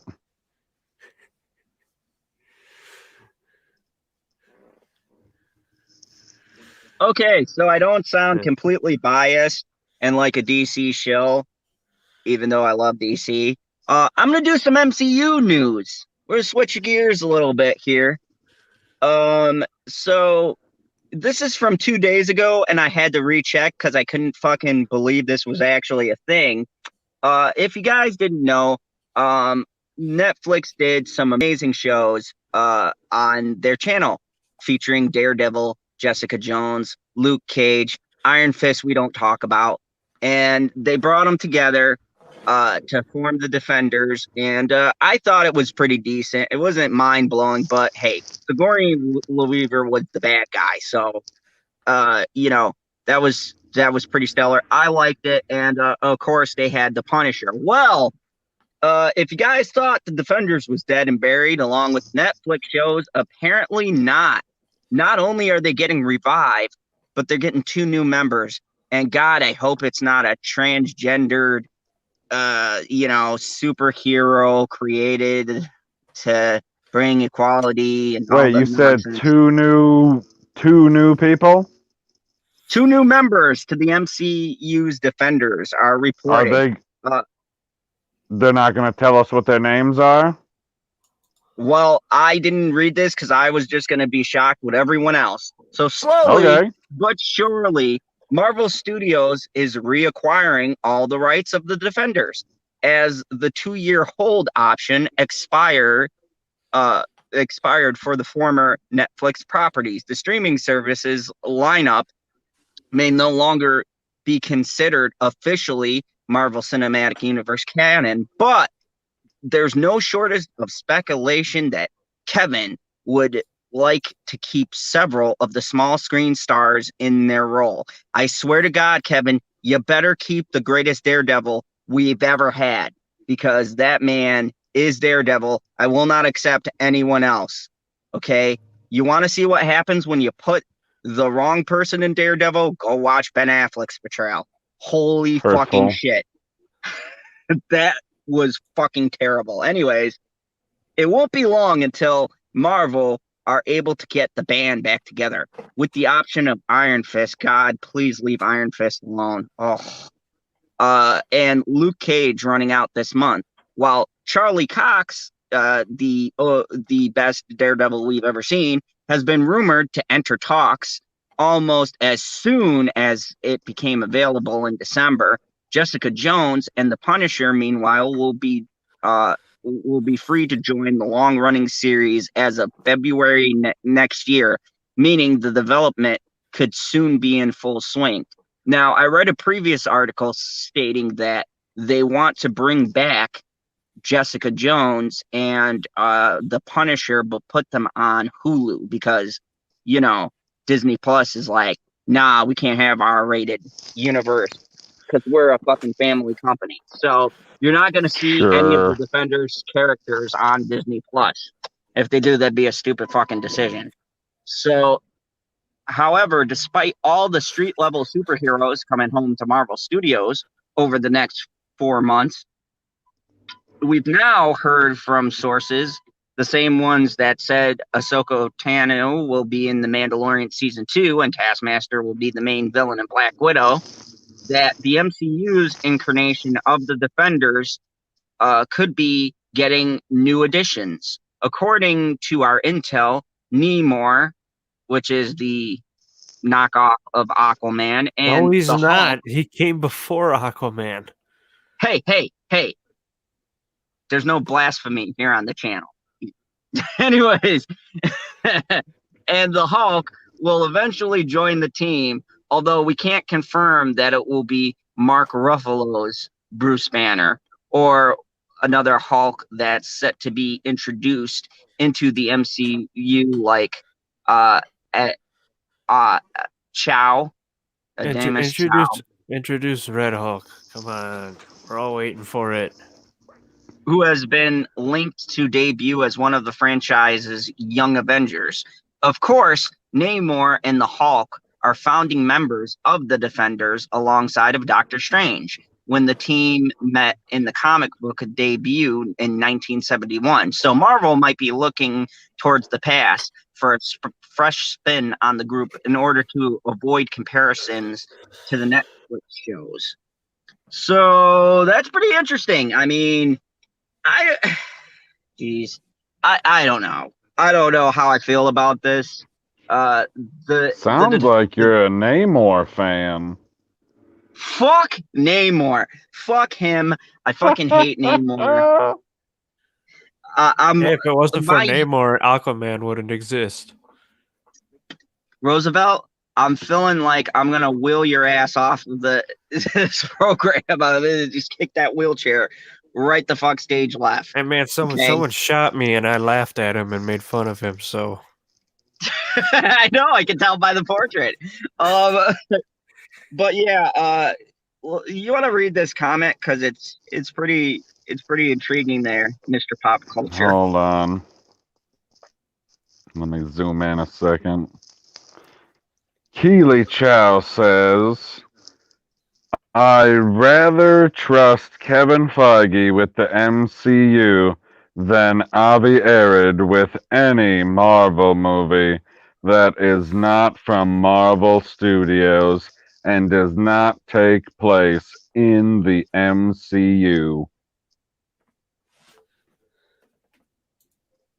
That's fair enough. I will say that the Netflix shows I liked because they were gritty. They were from my hometown of New York, and they had a very realistic feel to them. Whereas most of the MCU, isn't very grounded, except for maybe Captain America. Wait a second. It had a realistic feel. So, in every single episode of Luke Cage, he was stopped by the police and frisked? No, he wound up going to fucking prison at the end. That's about as realistic as you could get for all the shit that he did in the season. So yeah, no, but I'm told that they're stopped all the time. That's what LeBron told me. Well, I'm not gonna lie. I liked the first season of Luke Cage, but it was very preachy. Okay. There was a lot of references to things I didn't even know. Like, oh, okay, that was nice. Bit of little trivia there. What the fuck does that have to do with the scene? Like, you would just start going off about like some guy who did this, and we're holding ourselves down and whatnot. And I'm like, okay, that's great. What does that have to do with you stopping bullets and these drug dealers about to kill people? Can we move it the fuck along? You will find out. But yeah. No, Keely, I disagree. Daredevil was probably one of the best critically, because Daredevil on Netflix launched their whole thing. The fight scenes were great. I definitely don't agree that he ruined Daredevil. I would actually say he put Daredevil back on the map, because that horrible movie ruined Daredevil for a while. No one fucking wanted to touch it after that. After that Ben Affleck film. And then Elektra fucking put the nail in the coffin, because that was the second worst movie that was made. Why are you saying all these terrible things? Interesting. Well, yeah, I mean, subjectively, yeah, that I don't think that was the case. But there are some people who just don't like the Netflix shows, and that's understandable, because they were too long and they ran out of story about 8 episodes in. The biggest problem Netflix has is that they made every one of these seasons like 13 episodes, and they did about 8 episodes worth of story. So at a point, we always talk about filler episodes. Yeah, they had lots of filler. Like there'd be some episodes that had nothing the fuck to do with the main storyline. And Timon, I agree with you. Uh, Keely, I've seen the director's cut of Daredevil. I can tell you right now, it doesn't do much to redeem it. Like, I like the idea of them using the late great Michael Clark Duncan, rest in peace. I thought he made a good Kingpin because he's fucking huge and imposing, but I would not say he's a better Kingpin than the one we got on the Daredevil show. I mean, that is like literally ripped from the comic books Kingpin. There's And no way that they got a human being that is shaped like that. What? yeah, I don't know if you've seen it, but what's his name from Law and Order played Kingpin. Fuck is his name? I'm blanking out on it. Is his Timon, name you Iron always know this. Fister? Oh God, lemon pie. I don't talk about Iron Fist. Iron Fist, fucking torpedo. Iron Fist. I've never seen a show that single-handedly killed the momentum of anything like Iron Fist. Like that was the worst casting. That was the most rushed. Like the guy didn't even fucking know any of the moves, and they just, oh, you'll be all right. You'll be okay. You'll, just say some lines and They throw some wanted it to be punches. realistic, guy. So I mean, thank you, Keely. Vincent D'Onofrio played Kingpin in the new Daredevil, and he did a fucking outstanding job. Uh, I could not see anyone else really playing that role better than he did. He was maniacal. He was very smart, and he had like a very crazy rage. He literally slammed someone's head into a door, a limo door, to death. Like he slammed their head in the door until. Oh, he slammed their head into the door until the pencil disappeared. Oh yeah, I mean it was some. Oh my God, it was Jesus Christ. It was some brutal, brutal stuff. Monster. Yeah, lemon pie. I don't want to think about the rap music to fake martial arts. Too late. You're thinking about it. Oh my God, that was. Uh, uh. Anyways, um, but I'm gonna switch gears back to DC because today Michael Keaton has broke my soul. Yep, back to As DC, the Vulture. you can see this in the Up Rocks article, and Oh, fucking hell. it says, and it shows his clip. It says Michael Keaton made an ad that says, "I'm freaking Batman." Michael Keaton releases a presidential endorsement video like no other. With Pennsylvania continuing to be tense battleground state in the lead up to the 2020 election, Michael Keaton felt compelled to film a special endorsement directed at his home state, and he brought out the big guns to do it. In the ad, endorsing Democratic candidate Joe Biden, Keaton introduces himself by his full name, his full name, Michael Keaton Douglas, and reveals that he grew up in small western PA, Milltown, outside of Pittsburgh. However, the actor is keenly aware that the average folks aren't. Wait, did you just say his name is Michael Douglas? Michael Keaton Douglas. Yeah, Michael Douglas. Hilarious. That the actor is keenly aware the average folks aren't exactly itching to listen to Hollywood celebrities, and he certainly doesn't blame them for that. But he makes a very compelling argument. Let's be honest, I'm freaking Batman. From there, Keaton highlights Donald Trump's mishandling of the coronavirus and the response. He goes to prop up Biden, who's also a PA native, as a decent, honest man who can right the ship. Fuck me. As for his decision to make a rare political endorsement, Keaton told Pittsburgh Action News 4 that all bets are off. This is too important, this election. In an interview in the local station, he again stressed a need to listen to the experts, fuck me, which have been sorely missing during the pandemic. Really listen to the scientists. Really listen to the teachers. Really listen to the people who know more than I know, Keaton said. But if I can do anything, I feel like it's my Listen to the responsibility. unionized workers that are controlled by the mob. The Biden endorsement, the Biden endorsement also popped up on my favorite person. If you've been on my channel, the cocksucker himself, Jimmy Kimmel. Grace Randolph. Oh, No, we'll talk about Grace later. Where Keaton was asked, who is the best Batman ever?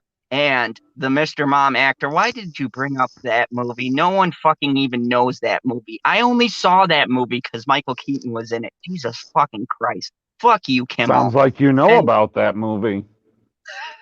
The actor didn't hesitate when it came time to answer. Me, he said without shared doubt. This is the problem with stars throwing in their fucking hat. We don't like, how many times do we have to go over that we don't give a flying fuck about your political stance? No one in the world wants to know your fucking political stance on this. Oh, I'm Batman. No, you have to vote for Biden because I'm throwing. No, I don't have to, Michael. I don't have to, because I don't care about what you have to say about politics. I care about you being in Flashpoint.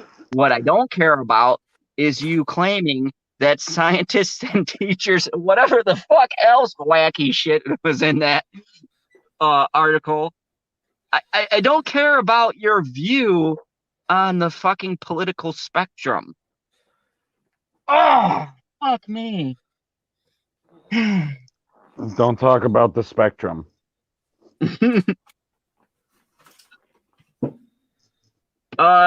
Let's, Keely, welcome.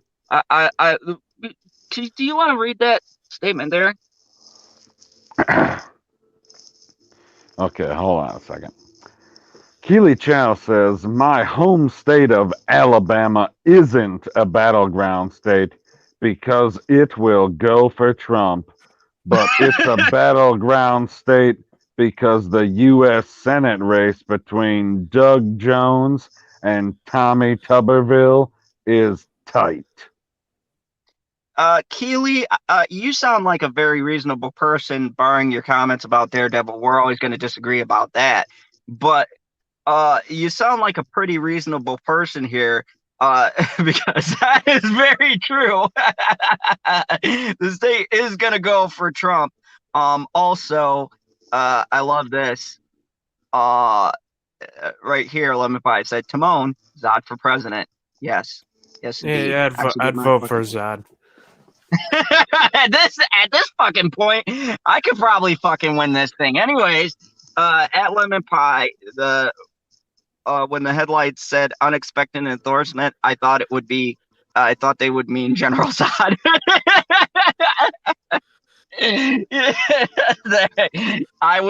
I mean, you know, if the fucking tiger weirdo could get recognition, I mean, I could do it. That's right. I mean, Tiger weirdo. You're so disrespectful to a person no one cares about. He's the king. Oh my god, he disappeared. Unbelievable. He hit the frickin' back button and he's gone, Husky. Jesus. This fucking guy. I tell you what, like, I don't know if they need to, like, add an extra button for that, but you'd think they would have figured something out so that when you hit the back button, they're like, are you sure you'd like to leave the yard? Yeah, I thought it was the Snyder fans finally coming to get me. By the way, thank you everybody who's watching. If you guys don't know, a little surprise note while I got 10 people watching. Uh, Sean Stackhouse has been talking with me. If you guys don't know, he's been on the channel, and I consider him a friend of the fandom zone. And he wants to have a friendly debate over Biden and Trump. So I have unwillingly recruited PB as a moderator, and he'll be coming on the channel, and we're going to be talking about our opposing views and issues. And it was great because we were debating this on a Twitter thread. And unlike fucking weirdos I've argued with about this political debate, which I'll get into tomorrow night on the politics side of my channel, he didn't come out and go, fuck you, General Zod, and the fucking planet you blew up.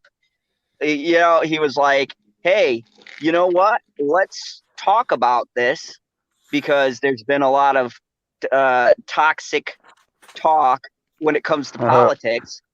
I hate using that word, but there's been a lot of people who've been shouting and yelling at each other. You know what? Let's do a show where we just sit back like two fucking people and fucking talk it out and state our points. And, you know, we'll let you guys decide who you think makes the more logical argument. I know it's hard to believe. There's only. Oh, Yeah, sorry, I PB's didn't mean got to to cut moderate because PB might win. I mean, PB definitely won the one with the Star Wars debate. Oh, no. This isn't between me and PB. This is going to be me and Sean Stackhouse just talking over what we took out of My the point debate. still stands. If it was PB instead of you debating, PB might win. Well, me and PB would never debate because we feel about the same as far as the politics go. So there wouldn't be a debate between us as far as that goes. In other debates, PB may or may not win. I will never concede to the enemy. I say I held my own with the material I was given for the Star Wars debate. That was like being in a Zack Snyder never movie. concede defeat, no matter what. I'm fucking General Zod. That was a minor victory or just a flesh wound. But anyways, so yeah, definitely check that out. I think it will be good, and I would love to have all of you fine folks come and, you know, tell us who you think is stating the best and most clear, concise argument. I would really love to see the defense of Joe Biden because there isn't much of one. So yeah, definitely check that out this Sunday at 1 p.m. Central Time. That is when I will be hosting this friendly debate, not a devolvement into name calling, as the Twitterverse seems to be, you know, having these debates as, you know, you start out making points and then it's like, you suck dick. Okay, I guess we're done. I have nothing after that. I mean, I'm not gonna fucking sit here and be a 2-year-old and say, no, you do. Like, what do you want me to say back to that? That isn't a fact. He wants That's you a to say declarative back, statement. that's not what your mother said last night, Trebek. Manhole covers. The penis mightier. So we've got, speaking of sucking dick, let's talk about Disney Plus. We have Oh my god. that was the greatest segue I've ever done. Wow. Disney Plus just added like, I love how the trades kiss Disney's ass. Disney Plus has just added a brilliant new feature subscribers will love. It's Mulan for $30 extra. No, I'm just playing. You guys. And if you act now, they're also going to release Black Widow for fucking $50. Now I don't know what the price is going to be, but more than likely 30. I'd pay 51 at this point. It's Scarlett Johansson. Let's be real. I'm going to Motherfuckers. pay When's that the money. last time you watched $50 porn? What? No, not for what? When's the last This is a time complete you left got a turn. brand new frickin' MCU movie? Hey, I'm still sad. I Cyber- can't do what my plan was, which was sit outside the movie theater selling lotion and Kleenex. Oh, That's why it needs to come out in theaters, people. yeah, you're cutting into the Cyber Husky's business. That's That must be fucking a very- hilarious. That must be a very lucrative business that he's got going on. It's a good business plan. So Disney Plus just got even better with Group Watch. Oh boy! Oh my God, Group Watch! Yeah. Well, Mickey Mouse is Jesus just gonna Christ. rake you over the coals for this brand new Group Watch. Oh, bitch. Anyways, Disney Plus just got even better with Group Watch. Here's what it is and how you use it. Disney Plus is right now the world's hottest streaming service. False. As we noted on our Disney Plus review, where we sucked the mouse's dick, it delivers out of this world content. What the Oh, out of this world, damn it!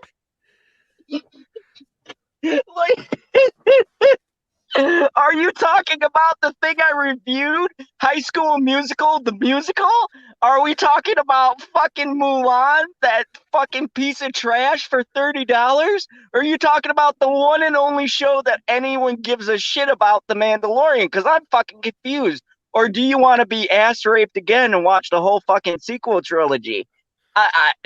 Togo was pretty good, I'm though. just a little mouse and I use lube, so I'll be fine. Ha But like that's their only good original movie on there is Togo. Like the best it uses content we've seen. You guys want to see the 90s Aladdin? No, I got the fucking Blu-ray. I don't need a whole fucking service to get your back catalog. I got half the fucking movies so my daughter can watch them. What fucking fantasy world do these people... Okay, anyways. Fantastic value for your money. San with an Francisco.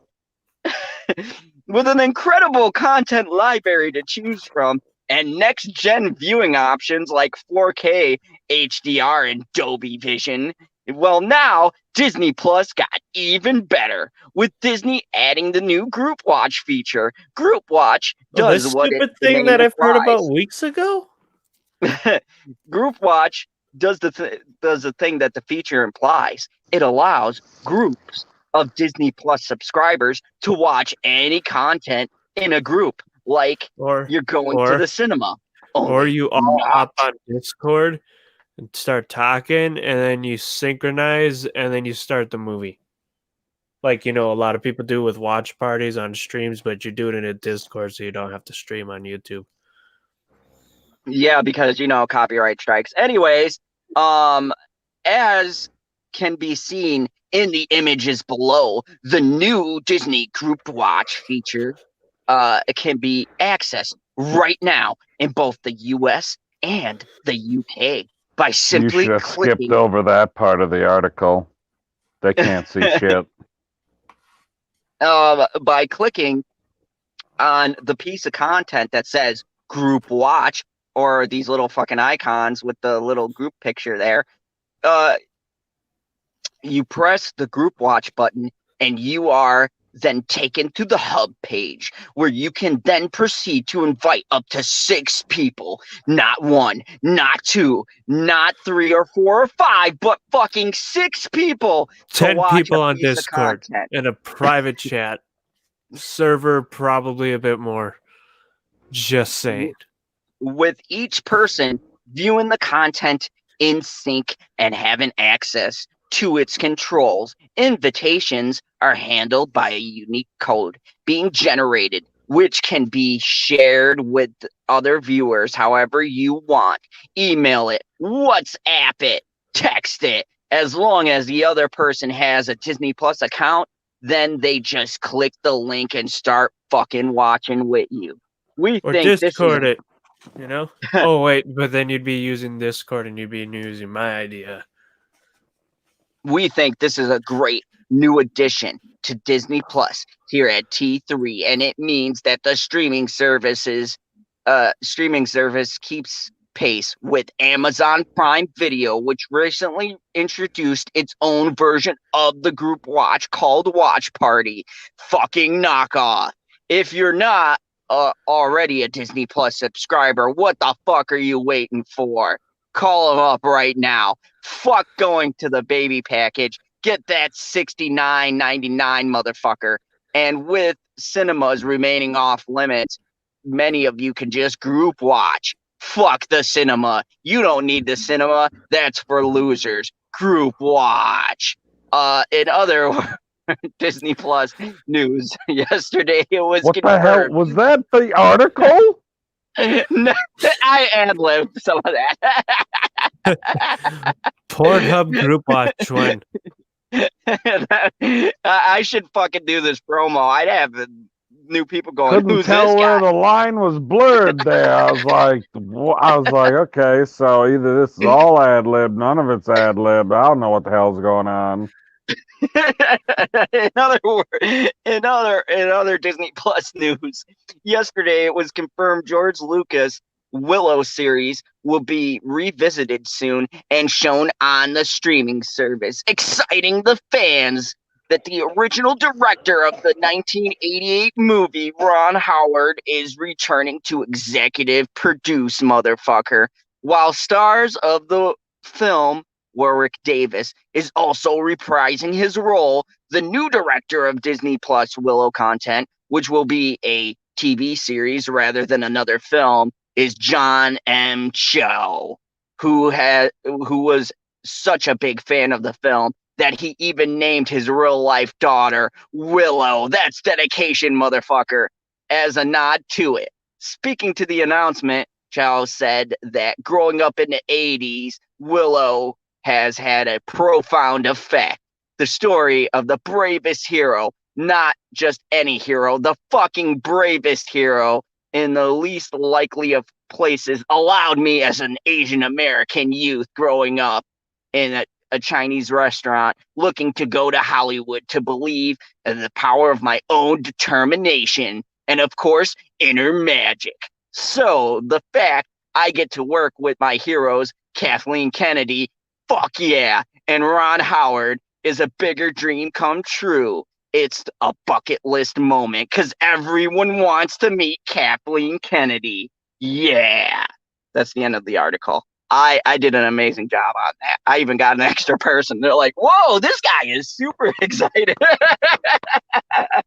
You get a light clap. Like, no. Thank you, everybody in the comments.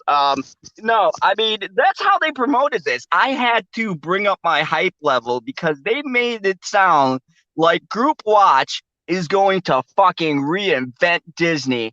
And Willow, they like, and the fact that they led with the best original content. What fucking planet? What fucking streaming original content? How many fucking original shows? Togo and Mandalorian are the shit. I heard two things, Husky. Yeah. Where's the rest That's of the the original best two original content they got. Why do you not like Iron Will? What is wrong with you? You know what? You know what, PB? Fuck Iron Will. Fuck the Mandalorian. Willow comes out with Cho, the man who his whole life dreamed. He dreamed in a Chinese restaurant about meeting the great Kathleen Kennedy. Yeah. No. Hey, Perps in the chat. No one's bucket list. When Which chat? Just so you know, the live chat. Well, why ain't he on the show?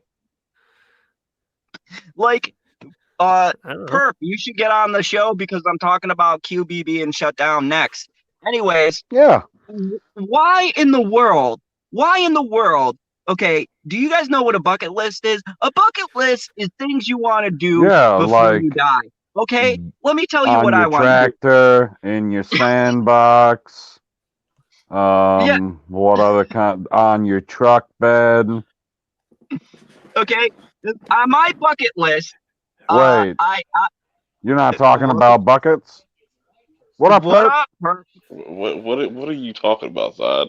Like I hop on, like I'm just like searching on YouTube different random shit, seeing who's live.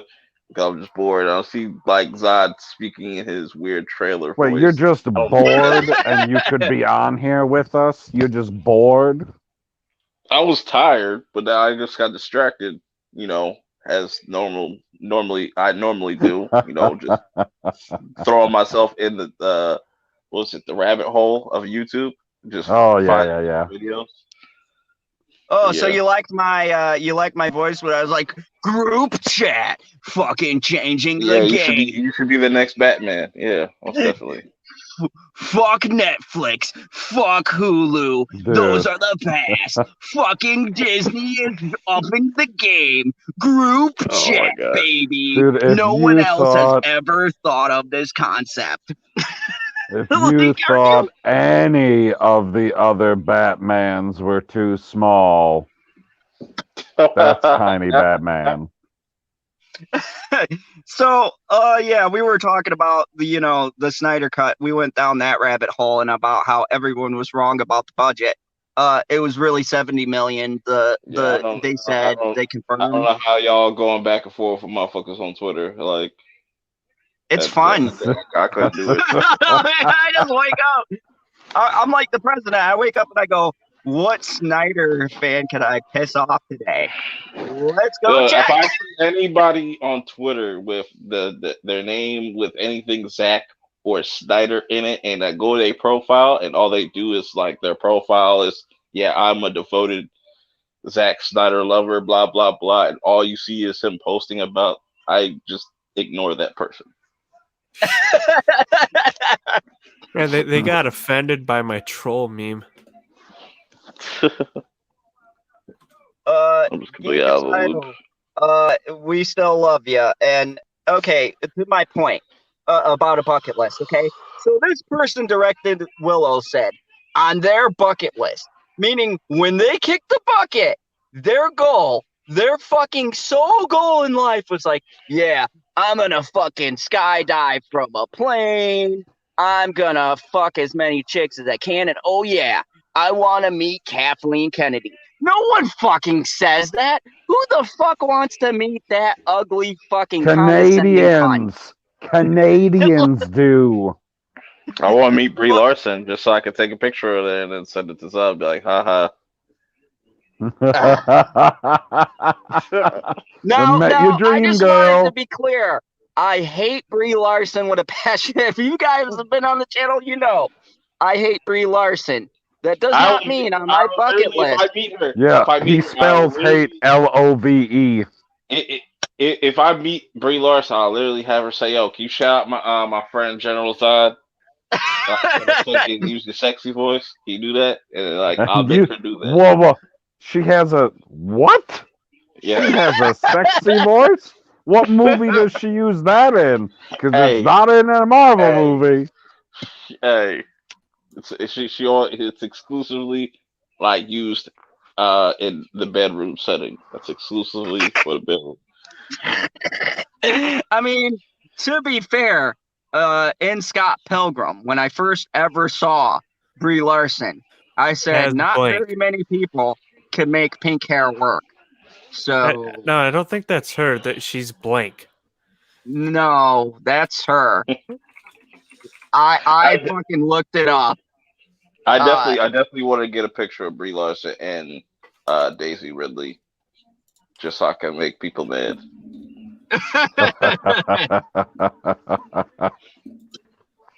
So And Kathleen Kennedy.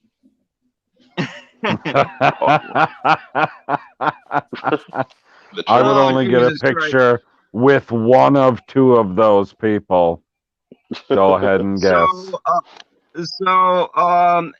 You know, as a person who's shilled the shit out of this perp, QB, short form streaming service, quickly shuts down. This comes to us from the fucking Did New you York just say Times. QB? Like QB? Yes, Never mind. QB. Come So, on, welcome back. Brie on Double Larson is Station. Envy Adams and Scott Pilgrim. Yes, I told you I love that movie. I didn't realize that I was facing my future nemesis when I was just a young dictator. I was like, who the fuck is this hot ass chick with pink hair? And then she started talking, and I realized I might have to sleep with the enemy. I might have to be the guy. Don't worry. I'm gonna be the guy who will take the hit for the rest of the world. But she's Because- not the one with pink hair. She's Envy Adams, aka Blink, the singer. Okay, whatever one she is. That's the one she is. It's his ex. It's his ex, not the girl he's dating. See, I His told ex. you, he just has the hots for her. Yeah, and The in any person that case, plays the girl she with the pink hair is Mary Elizabeth I- Winstead. I really think that Zod has a deep down crush for Brie Larson. Sort of like Big if time. anybody has watched Hey Arnold, you know how Helga pretends to hate Arnold, but actually has oh no. No, I don't. Okay, all right. I just want to clarify. So I do not have a fucking shrine. Bullshit! Bullshit! You don't.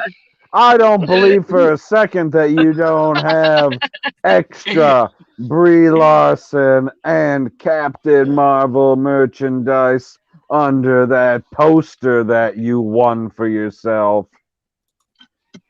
Okay, I've got sources from Bitchy that says that they fucking entered my name in that for that poster, and for some miracle, I never won any other fucking joke. I didn't win the Joker poster. I didn't fucking get the other posters I wanted. No, I got Captain fucking Marvel with the fucking resting cunt face. It's destiny. It's destiny. Destiny arrives all the same. Oh Jesus. Anyways, so QB short form streaming service quickly shuts down. That shit did. The company started by Jeffrey Kinsberg and Meg Whitman.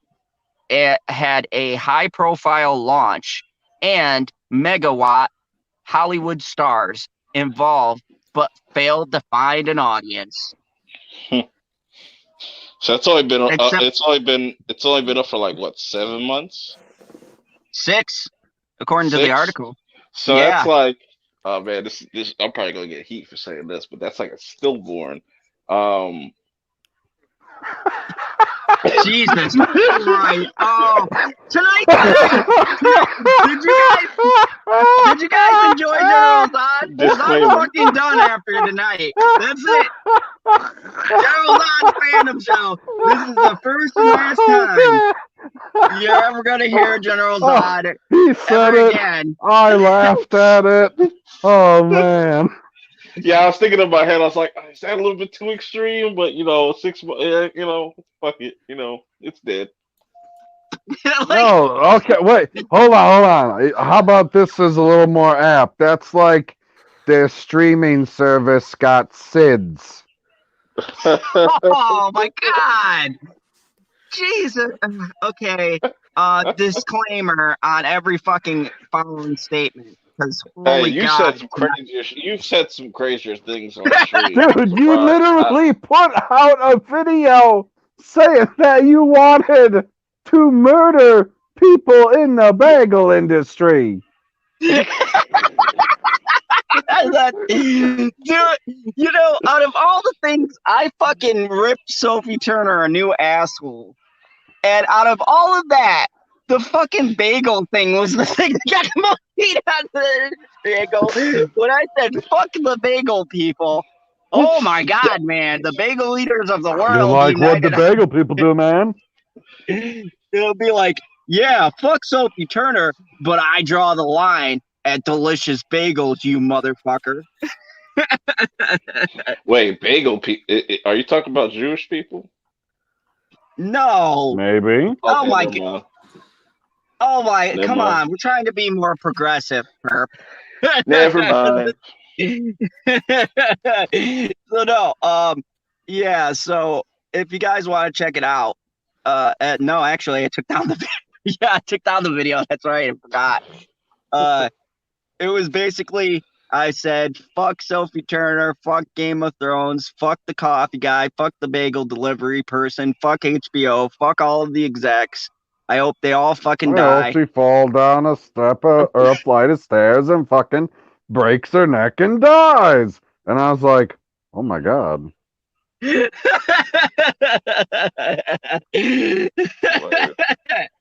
I was like, and then I had GP, family.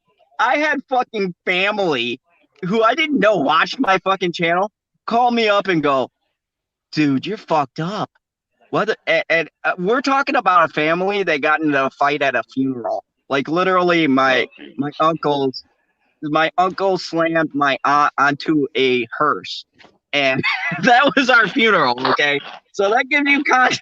That gives you context to my family, and they called me up and said, "Cousin, you're fucked, man. Why would you say that?" And I was like, "Wow, maybe I went a bit too far in this video." They said take down the video or you're kicked out the family. Which, you know, I've been trying to get off that train for a while, so I should have left that motherfucker up. But anyways, yeah, welcome to my channel if you're new. I'll probably never see you again. So let's go to this article. Jesus Christ. Jeffrey Kensberg and Meg Whitman announced on Wednesday that they were shutting down just 6 months after the app became available. The mobile streaming service that offered 10 minutes of news programs in 5 to 10 minute chunks, intended to be watched on phones by people on the go. But it struggled to find an audience with everyone stuck inside their homes during the pandemic. I'm sorry. I gotta cut you off right there. Because now I know why it failed, Perp. Because it was designed for people on the go. And nobody's fucking going anywhere. You're right. And also, you know what's also funny? Before you keep going, like I think it was like last month that T-Mobile on the T-Mobile Tuesday thing, whatever, they were trying to give me 6 months free of QB, so they gotta take advantage of that. Yeah, I mean, look, I was getting Perp. This was your fault. I was getting into that fucking show about the fucking horror stories in different states and shit, and then like I go and I'm like, what the fuck is that? What? Like, no. The one good. Can we get that transferred onto a real fucking platform? That's please? why I hope that, like, you know, Netflix or something like that, Amazon could buy the properties and they could just flesh out, like, make these into like full series and stuff. Yeah, I mean, you guys know how I feel about Sophie Turner, so fuck that show. But the rest of it, I'd be interested in. Like the most So- dangerous game, that looks like some shit that should be on like Amazon or something like that. I know, like it was crazy, and they spent a combined 1.7. Wow, I didn't know that. 1.75 billion in cash from each Hollywood studio. The Chinese e-commerce giant Alibaba and other investors. Alibaba. Fucking Alibaba. QB will wind down its operations and begin selling off its assets. It had searched for a buyer for the company, but found no takers. QB is Who's going buying that Anna Kendrick sex doll? QE is going to go down as a case study at Harvard Business Schools on what not to do when launching a streaming service. But here's what I think about like Quibi. They should have opened it up for like creators and have a free version, and you can see the like, let's say an independent creator or something, and then you pay for the quality shows. And they should have become more of a direct competitor to YouTube. So they have the potential to do that. Here's a very interesting thing, and probably why they went bankrupt. Quibi produced more than 100 original series, offering, along with offerings like fake news, NBC and CBS, and sports programming from ESPN. Marquee names like Steven Spielberg, Sam Raimi, Anthony Fuqua, Jennifer Lopez, and Chrissy Teigen were involved. Jennifer Lopez. Jennifer Lopez. But it struggled to attract subscribers from the start, and those who did tune in nothing. Yeah, that Quibi wasn't giving them what they wanted. Consumers complained that the programming couldn't be watched on television sets. Something that became more important was people stuck at home. And they criticized the app's inability to allow them to share content on social media, a feature that would have helped generated word of mouth excitement. Quibi is also embroiled in a lawsuit with Echo and tech companies that accused Quibi of misappropriating trade secrets and infringing on a patent for the technology that allows viewers to shift seamlessly between horizontal and vertical viewing. That's a really cool feature. Yeah, that was apparently stolen. The activist hedge fund Elliott Management has committed to funding the lawsuit. And as the pandemic continued for months, the company's backers began looking on a return for their investment. One major challenge is trying to orchestrate the sale was the fact that Quibi doesn't own any of its content. In an attempt to lure the brightest lights of Hollywood, Quibi offered each partner sweetheart deals where Quibi would pay both to produce the content and license the programming for an exclusive 2-year period. After the 2-year term ended, Quibi would still be able to show the programming on its app, but the content creator would be allowed to stitch together the short episode into a television show or a film and resell to another buyer. Ginsburg created something that was beneficial to content creators, said Michael Goodman, an analyst in strategy analytics. But when push came to shove, the market spoke that chunking up premium content was not what the consumer wanted. They like short form video, news clips, and shows, and there is a market for that. It's not a premium market. It's not a new lesson, but a lesson that has to be continually taught over and over again. We continue to believe that there is an attractive market for the premium short form content, says Ms. Whitman in a statement. Over the coming months, we will be working hard to find buyers for these valuable assets so we can leverage them to their full potential. Hollywood is marveling at the pace of Quibi's demise. The company's advertising campaign for its April introduction included a series of commercials featuring characters facing imminent death, whether by quicksand or from a zombie bite. They all had about a Quibi before disaster struck. In the end, the company's life cycle didn't last that much longer. So, Yes, it did. What do you think? That should die when I canceled it.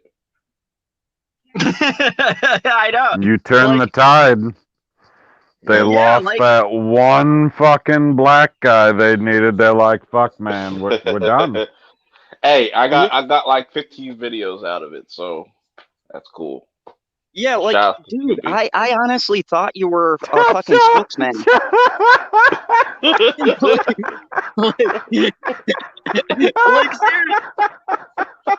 Fucking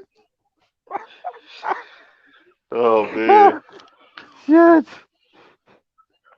I might have to make a Yeah. separate video about that. Keely, I would disagree. I don't think the pandemic is the fault for QB's demise. I think it was a factor. I think it was them licensing content they couldn't afford to pay for. Was there was I mean, along with a lot of other things, along with, stealing technology that wasn't theirs and marketing it as their own original idea could have also been a huge problem. I just got an idea for a video. I might have The the fall memorial of QB. service. Yeah, I'm gonna have the memorial service of QB. I got the perfect song too to play in the background. Give him a nice little eulogy. Yeah, it's So, gonna be fun. yeah, it's pretty interesting because I didn't realize that was my last article. Holy fuck. I was like, yeah, on to the next art. And I'm like, oh shit. Release the On Snyder to Cut. the next nothing. So, Release the chat cut. So, while we're just bullshitting, Perp, I don't know if you heard our discussion, but so Zack Snyder fans took a blow because apparently Zack is backing Biden, and now so some of the loyal fan base is like, huh? Man, I Lord, could imagine if he supported Trump. But these people just get mad over stupid shit. Like people get mad over PS4, Black Lives Matter. They want to, if they get to the end of the world, be like, oh, PlayStation are Marxist now and shit. Like, what? Who comes up with this shit? Like, get the fuck out of here. like I have a mixed feeling about that. I don't like it all of a sudden being on there per se, and I But didn't it's choose optional. the background. At the same point, I don't think that that's the thing that makes me go, well, fuck you, company. Fucking Disney Plus. Remember what I mentioned about pandering earlier? Yeah. Yeah, it makes some money. Yes, this is whatever it is free, but somebody who doesn't have a PlayStation and might like that would buy one for it.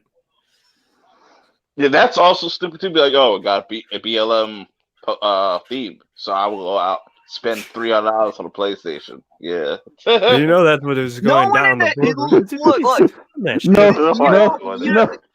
No man who supports that has the money to buy a PlayStation. All of those are gonna get looted. The quarterly made a joke about. He said something like that, like, "Oh, he said something like, oh, I gotta add it, and now like shit's gonna start catching on fire or some shit." Like he said some slick shit. I was like, all right, bro, whatever. But it's stupid. It's stupid. It's stupid. I also said like, like that's like saying like, oh, if I see on PB's phone you got a Black Lives Matter thing, I'm just not gonna be his friend no more. So stupid. Like it goes back down to the thing when people are like, I can't be friends with you because you support party A or B. Yeah, it's worse than like console wars. Like, oh, you got an Xbox, so I can't be friends with you. Or you got an Android, I can't be. You got green bubbles, I can't fuck with you. You're a Bears fan. Perp, I totally agree with what you're saying, because look, here's the thing that I talked about, and I actually talked to Sean Stackhouse about this, and we were talking about having a friendly debate, and it's because there's this thing like you said, and all of you people who are these fucking wacky one side or the other people. Wait. To be clear, who are you talking about when you say these people? you know these people, not your people. These people. Oh, wow. You just fell right into the trap. Oh God. Nah, I said, look. I said I'm a white guy ranting, so there's no win in this situation. So I'm just gonna put my head in the fucking bear trap and just let the chips fall where they may. Anyways, And the chips fall into my mouth. the point being is that here's the thing that Perp has been saying, and Sean said to me earlier. It's that we should be able to talk about this shit like rational adults. Look, Keely Cho is a new person we've had, and thank you for being on. Who I haven't agreed with every one of their comments, especially about fucking Daredevil. You will never get me to say that show was not fucking magical and one of the best Netflix property ever. But anyways, I don't necessarily agree with everything in the comments, but I'm not going to sit here and go, well, fuck you, GP, because of your joke, you son of a bitch. Done that. Of course you say that after he leaves.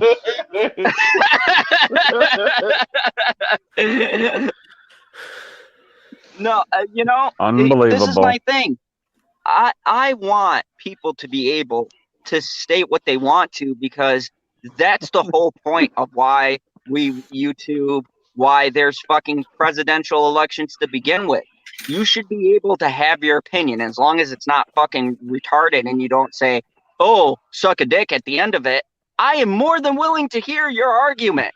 You should be able to state your argument, because that is what democracy is supposed to be all about. Not this whole, oh my God, you're a PlayStation fan. Fuck you. What? You support Trump? Get the fuck out of my family. You know what else our government's supposed to do? And what you're supposed to do? You're freely able to write any of the politicians in Congress or whatever house or anything and tell them, hey, can you try looking at pushing this idea or thing? And they'll read that and they'll look at that. They won't always get it, so you might have to write them a couple times, because remember, they're all busy. And then people tried canceling. It was Ice Cube, right? Because he decided to do what you're supposed to do. For politics. He went to... Like, I've had so many things tried learning melting politics the and stuff. They cube. say, write your local representative for stuff, because even if it's something they're not for, they might start being for it because now they realize they have you as a vote. Ice Cube was gangster. He said, "Oh, go ahead, Perp." I was gonna say, watching that debate last night. Was it last night? Yeah. Yeah. Yep. It was funny because that shit's like a whole clown show. But it was funny when Trump brought up the whole crime bill. Joe Biden didn't know what the fuck to do. Like, he was kind of like, oh, shit. He brought it up. That should be red flags for people right there. And when the least racist person in the room, that's the realest shit Trump ever said. Like, that's just funny. Like anyone who says, oh yeah, Biden sure got him with those false facts when he said 220,000 Americans died under his watch. No, he isn't Corona. He didn't kill those people. Corona did. That's like, look, I'm not a fan of Bush, but I didn't think Bush fucking summoned Hurricane Katrina from the fucking sky to devastate all of those fucking people because, votes. He has a devil. So if you say Trump's bad for that, that means Woodrow Wilson is responsible for over 100,000 deaths in World War I. And hold on, let me get this number up. And this one's a little more organized. Over 600,000, almost 700,000 died under FDR. Yeah. If you want to make that comparison, which is stupid. You know, Mr. Three-Term himself.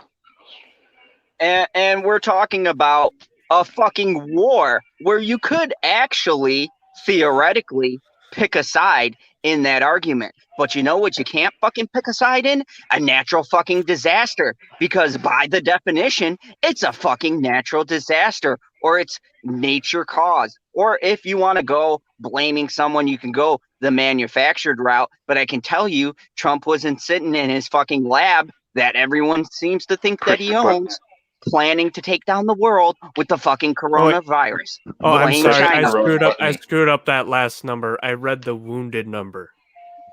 400,000. I apologize, everybody. The numbers are right next to each other. A billion. I love this. Geekocidal tendency says, act of God, Zod. No, I mean, you know, it's just preposterous. And like, That's a big word. I don't, you know, here's the thing, Perp. Let me ask you something. Do you like paying higher taxes? You said what? Do you like paying higher taxes? I don't like paying taxes at all. Okay, because Joe Biden's come out and said, "Hey, I'm gonna fucking raise your taxes, motherfuckers." Yeah, I don't want to pay $1.60 for no fucking none of my for my cigarillos. I'm not trying to have that. No. So yeah, so now what used to be 99 cents, maybe $1.50, right? Now you're gonna be paying $3 for that motherfucker. Yeah. Biden for life, motherfucker. Raise taxes, put on masks, and shut shit down. There should be an age limit. Like, you know how there's an age limit for how you like to become president? There should be an age limit for like when you can't become president.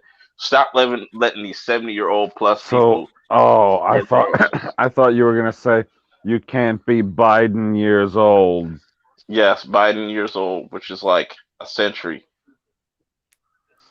And Biden. Talk about that. Oh my God. Oh, PB, read that. That was magical. Keely Chow says paying taxes is as painful as getting pegged by Ruby Rose. And I'm down for one of Who those would things. know that? What? I mean, guess which one I vote for? Isn't the taxes. Well, here's the thing of Perp mentioning of like how old people are. I've been mentioning, and my brothers talked about this. We've talked about this. Is that there's a term limit for the presidency, right? Shouldn't there be a term limit for senators and representatives? Fuck yeah! Fucking skeletal. Get these old, decrepit Satanists out the fucking door. You know, all these motherfuckers that be drinking baby's blood and shit. Get them all out of here, bro. Yeah, I mean, look at fucking Skeletor. I mean, Nancy Pelosi. That fucking cunt has been in there since fucking Congress has first been formed. When the fuck are we gonna get rid of that evil twat? She tried impeaching Reagan. That's how old she is. Holy fuck. That's old. It's like, couldn't get it done in the 80s. Maybe I can get it done in the teens. Nope, not here either. Well, either way, whoever wins this one, 25th Amendment, motherfuckers. Oh my God, dude, that came from like left field. Oh, that was beautiful. I didn't see that coming. I'm in fucking tears right now. Yeah, I thought of though like 3 terms for senators and 8 terms for representatives because representatives are only 2 years. And then after that, you can't run for office in that branch anymore. Oh, Jesus Christ. Let me tell you something. So I can go from district to district and then I can run for both Senate seats in No, what my I'm saying is state. once you've done your stuff for representative, you can't run for representative anymore. In any state. Pretty much. Also, I believe there's a certain amount of time for certain states that you have to be there before you can run for representative or whatever. No, I believe that, but I mean, But it's they still all get by on. Hillary Clinton never lived in fucking New York. Yeah, fuck that evil cunt. the Anyways, Minnesota governor didn't grow up in Minnesota. PB, you want to read this Bastard. also beautiful comparison? Because I've actually watched Paying this. taxes is as painful as watching Discovery Family Channel at 4 p.m. on a weekday and 1 p.m. on a Saturday and Sunday. Hashtag Discovery Family sucks. I agree. The hell is Discovery and as Family? no one, The fuck you know did that what? used to The be? family version of Discovery Channel. Well, what the fuck is it? What the fuck did they put on there? I don't know. Some you don't, fuck shit. you don't Like, want to. You don't wanna oh, know. wait. So, Baby if Shark, they I do. guess. Oh, you ruined my Baby Shark. joke, man. Baby Shark. Why would you do that to me? I was going to say if they do Shark Week on Discovery Channel, then they must do Baby Shark Week on Discovery Family. Which, Like, you know, that would be fucking adorable. But anyways, Baby it aliens. has. Ancient aliens. Oh shit! Okay, Oh, wait, come on, you that's the Discovery motherfuckers Channel. That's their need to mind, their stop mind. making me fucking laugh. no, have we glazed? wasn't there a baby zombie in Black Summer? Yeah. Black Summer. Yeah. That's some funny shit. So, Shoot the fuck out that baby. so, has no one? Everyone seems to glaze over one very important thing too. Why does no one bring up the fact that Biden has no clue where the fuck he is 99% of the time? Bro, he, Like- like when people He's say like, he struggled to like talk, I'm not like, in I the didn't really basement. realize that until I saw this debate. I was like, bro, he really doesn't know how to like word shit. He just says words. Like, Dude, like- did you see what? Here's what the deal. That's what he said. That's what he said. I was waiting for Okay, here's what the deal. And I was like, wait, did he just say that? I had to jump back when I was watching the debate. I was like, sure as fucking shit, that's what he said. I was like, that's not a phrase, Joe. Are we also glazing over the fact too that no one seems to be wanting to bring up the fucking laptop that his fucking son Oh, there's had one with, guy like, that brings up the laptop. you know, He's got a mongoose on his head. like, dude, I used to think Joe was like a confused old guy, and then I realized Joe is fucking a confused old gangsta. This motherfucker has been running money every fucking where, and All over the planet. yeah, and Like, apparently, think about this. How much? I don't remember the exact number. It's somewhere between 150 and 400 billion dollars was dropped in, I believe, Iran. So, how much of that, just made its way directly back? Yep. Right. that I don't know. mean, that is fucking But very interesting. We already know his crypt. We already know Joe's kryptonite. You bring up the crime bill, he started stuttering, and she's like, Crime is bad. We saw my Harrison. We're trying to fix that. Like, no.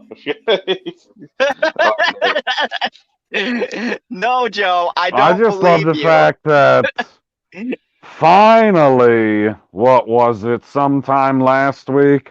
Obama finally is out there stumping for his boy. I was like, where were you last year, Barack? Did you not believe in him then? You had him picked for 8 years to work for you. Are you not good enough to work for him for, I don't know, a weekend or two during the month? I My think God, it would. man.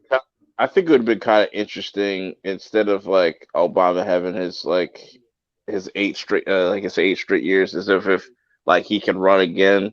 Like this year, and it was Trump versus Obama. That'd be an interesting. Uh, I think that'd be pretty one sided, but I don't know. I think that'd be a little bit more No, entertaining. I would love to watch that debate. That'd be so fun. I think that I would have more entertainment watching the Obama impersonations. Those were fucking hilarious. I can't wait for the day that we get two female like possible presidents, like one that's a Democrat, one that's a Republican, all there arguing because I want to see that. Just two catty bitches up there, hey? It'd be like some love and hip hop shit, reunion. It's gonna be beautiful. So Me and anyway, Show's over. Me and my brother actually want. I've been I brought it up. I'm like, we should create a Deadpool for politicians. See which ones die first. Well, Lemon it's Pie not gonna brought be up a great Trump. He's point. immune. It used to be the tradition ex-presidents stay out of campaigns. Yes, Oh, Lemon no. Pie. I remember those days. So long ago. When you just did your term, got the fuck out and played golf or broad an oil field. So people that run for president can't run for like vice presidents. No, I don't believe so. Hey, man. I don't The guy in remember this picture? 100%. I think you can. The guy in the Happening. picture right here was a threat to the Titans, and they decided to throw him as vice president for McKinley's second term because they're like, oh, he won't be able to do anything. He'll be vice president. Then McKinley was assassinated, and that's how Teddy Roosevelt became president. And Teddy Roosevelt is not a Republican. The more you know. He's a cowboy. So, anyways, I'm gonna start wrapping this shit up because His cousin's I an gotta go. asshole. Because I gotta go and fucking sleep. I'm not even gonna sugarcoat that. Right. Sure. You're gonna go get yelled at by a unicorn. Don't lie. If that's what the kids are calling it these days. Anyways, we're gonna go down the line and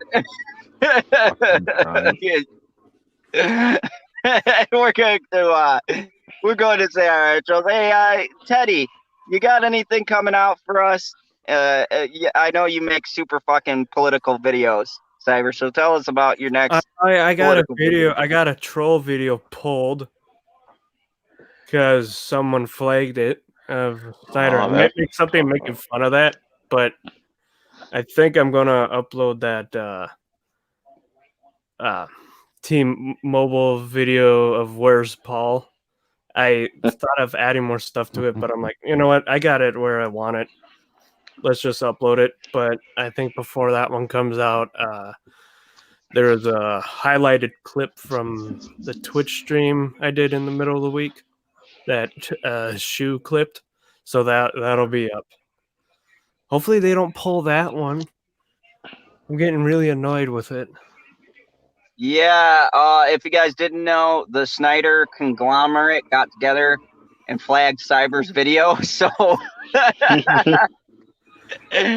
all you fucking wacky Snyder fans, do what I said earlier. Go in a fucking mirror and say, this is not the Snyder cut. It's a brand new fucking project, and just let it go.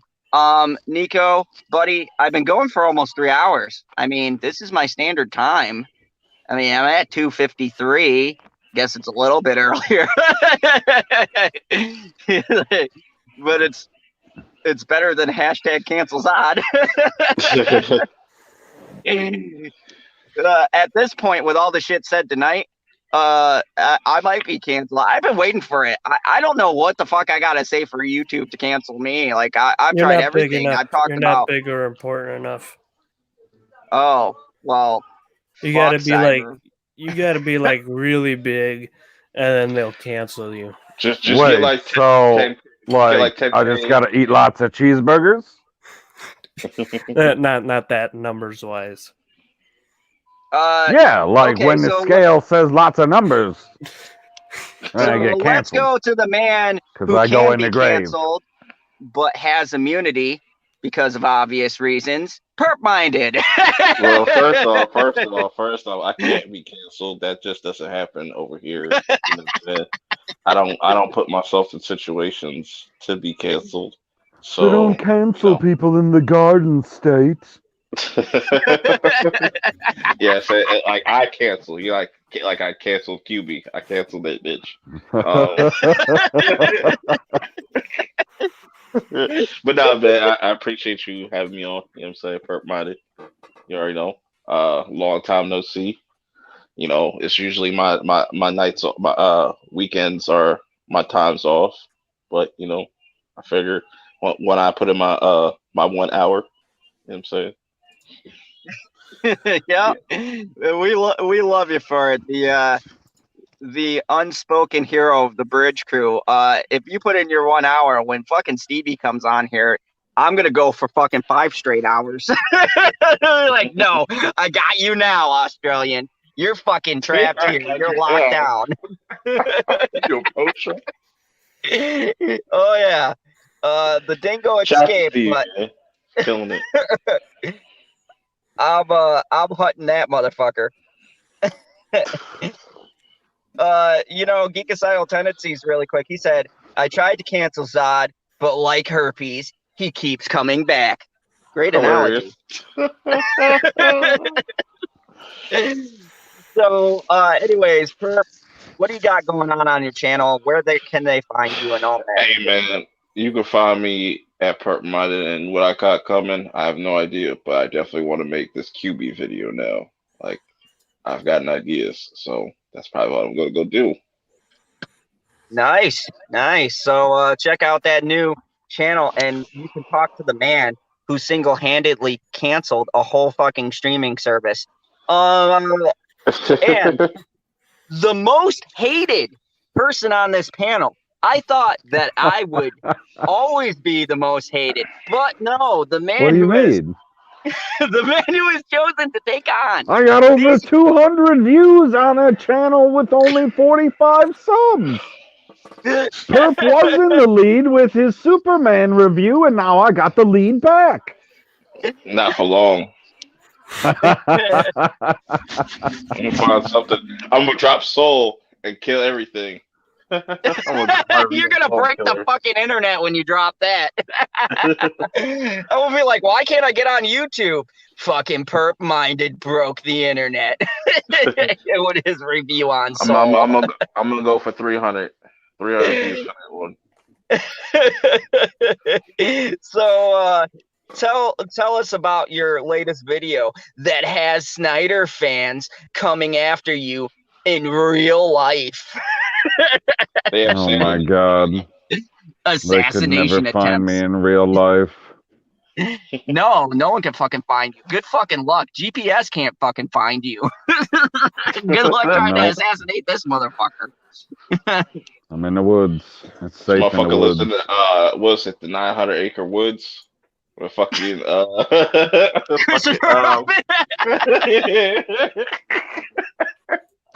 you around there Pooh Bear and shit. Like, Nah, man. I had to chase piglets at work. Yeah.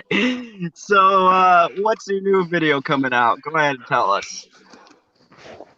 Oh, well, the video that I put out on the Prophets of Geek Culture was just letting everybody know how Zack Snyder lied to them about his cut and how it will never, ever be released because now they're making a miniseries. Apparently, the Snyder fans did not appreciate the facts that I was giving to them. Yes, I But heard eat a dick, die. Holy shit. That's right. I'm like, I know PB doesn't need anybody to defend him, but in good conscience, I can't let this stupidity be. I haven't looked at the comments since it was at, I think, like 150 or something. So I don't know if there've been any comments since then.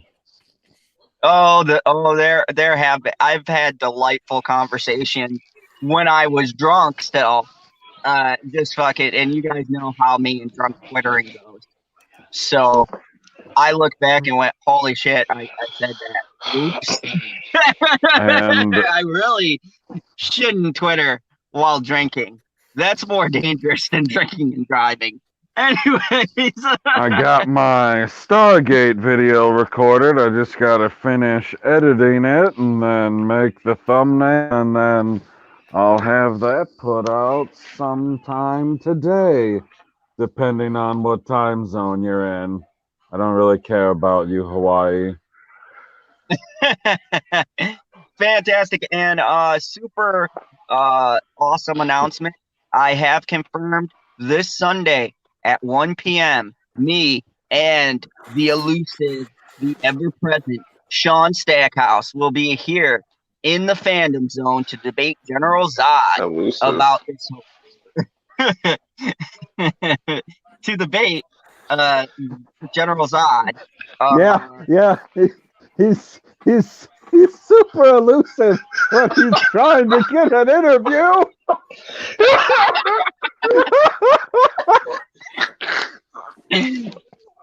You're welcome for that. And do any of you fine folks want to drop your links? Because lemon pie. Yeah, I would forgot like to that know. crap. I'm just gonna throw the YouTube link because the video should have the video that'll be dropping the clip will have my Twitch link later. I'll drop mine Yeah. real quick. Yeah, so all of the fine panels list while I go on my super ultra long promo will drop their link. And you have been listening to the most earth-breaking, ground-shaking, but never media show money-taking, the man, the myth, the legend, the most electrifying villain in YouTube entertainment today, General Zod. And yes, I will be coming out with a bunch of new shit this weekend. We're going to analyze, we're going to break down with Father Zod, Admiral Zod, Lee Cole, about the debate that happened and various other things in the political arena. So join us tomorrow night, 10 p.m. Central Time, where we will be talking about all of the wacky shenanigans, of course, with Mr. Pop Culture PB, our political animal on the panel, about these hot button issues. And also on Sunday, I will have Mr. Sean Stackhouse here, where we will have our own debate on the debate and why we are pulling for the people we're pulling for. So that'll be happening Sunday at 1 p.m. Central Time. And I bet the answer is because he is white. So definitely go and check us out. The links are below for these other great panelists. Please go support Perp Minded. He's a long-standing member of the Bridge Crew and has the privilege of coming on whenever the fuck he wants to. Go check out Stevie J Raw. He is our Australian friend, currently locked down in Australia because of the pandemic. And go check that's out Johnny Depp's lawyer. What are you talking about? Oh yeah, man, dude. If you want to see the most comprehensible breakdown of Amber Cunt versus Johnny Depp, go check out his channel. Like, wow, Amber Cunt is by far the worst individual I have ever heard of in media history. This bitch is nuts. I mean, I'd still, attack those waters, but she's fucking crazy. Holy shit! Like, yeah. Go check out That his video. wasn't the I'm not gonna correct spoil pun, but I'll let it slide. it. I was making reference to her being Mira and Aquaman. Yeah, I Anyways, know. It wasn't the correct pun. we love you I'd guys. like to get her wet. Okay, that was better. Anyways, we love you guys. You guys remember the only rule here in the fandom zone: kneel before General Zod. Don't ever do that. I shit. can't. My pumpkin will fall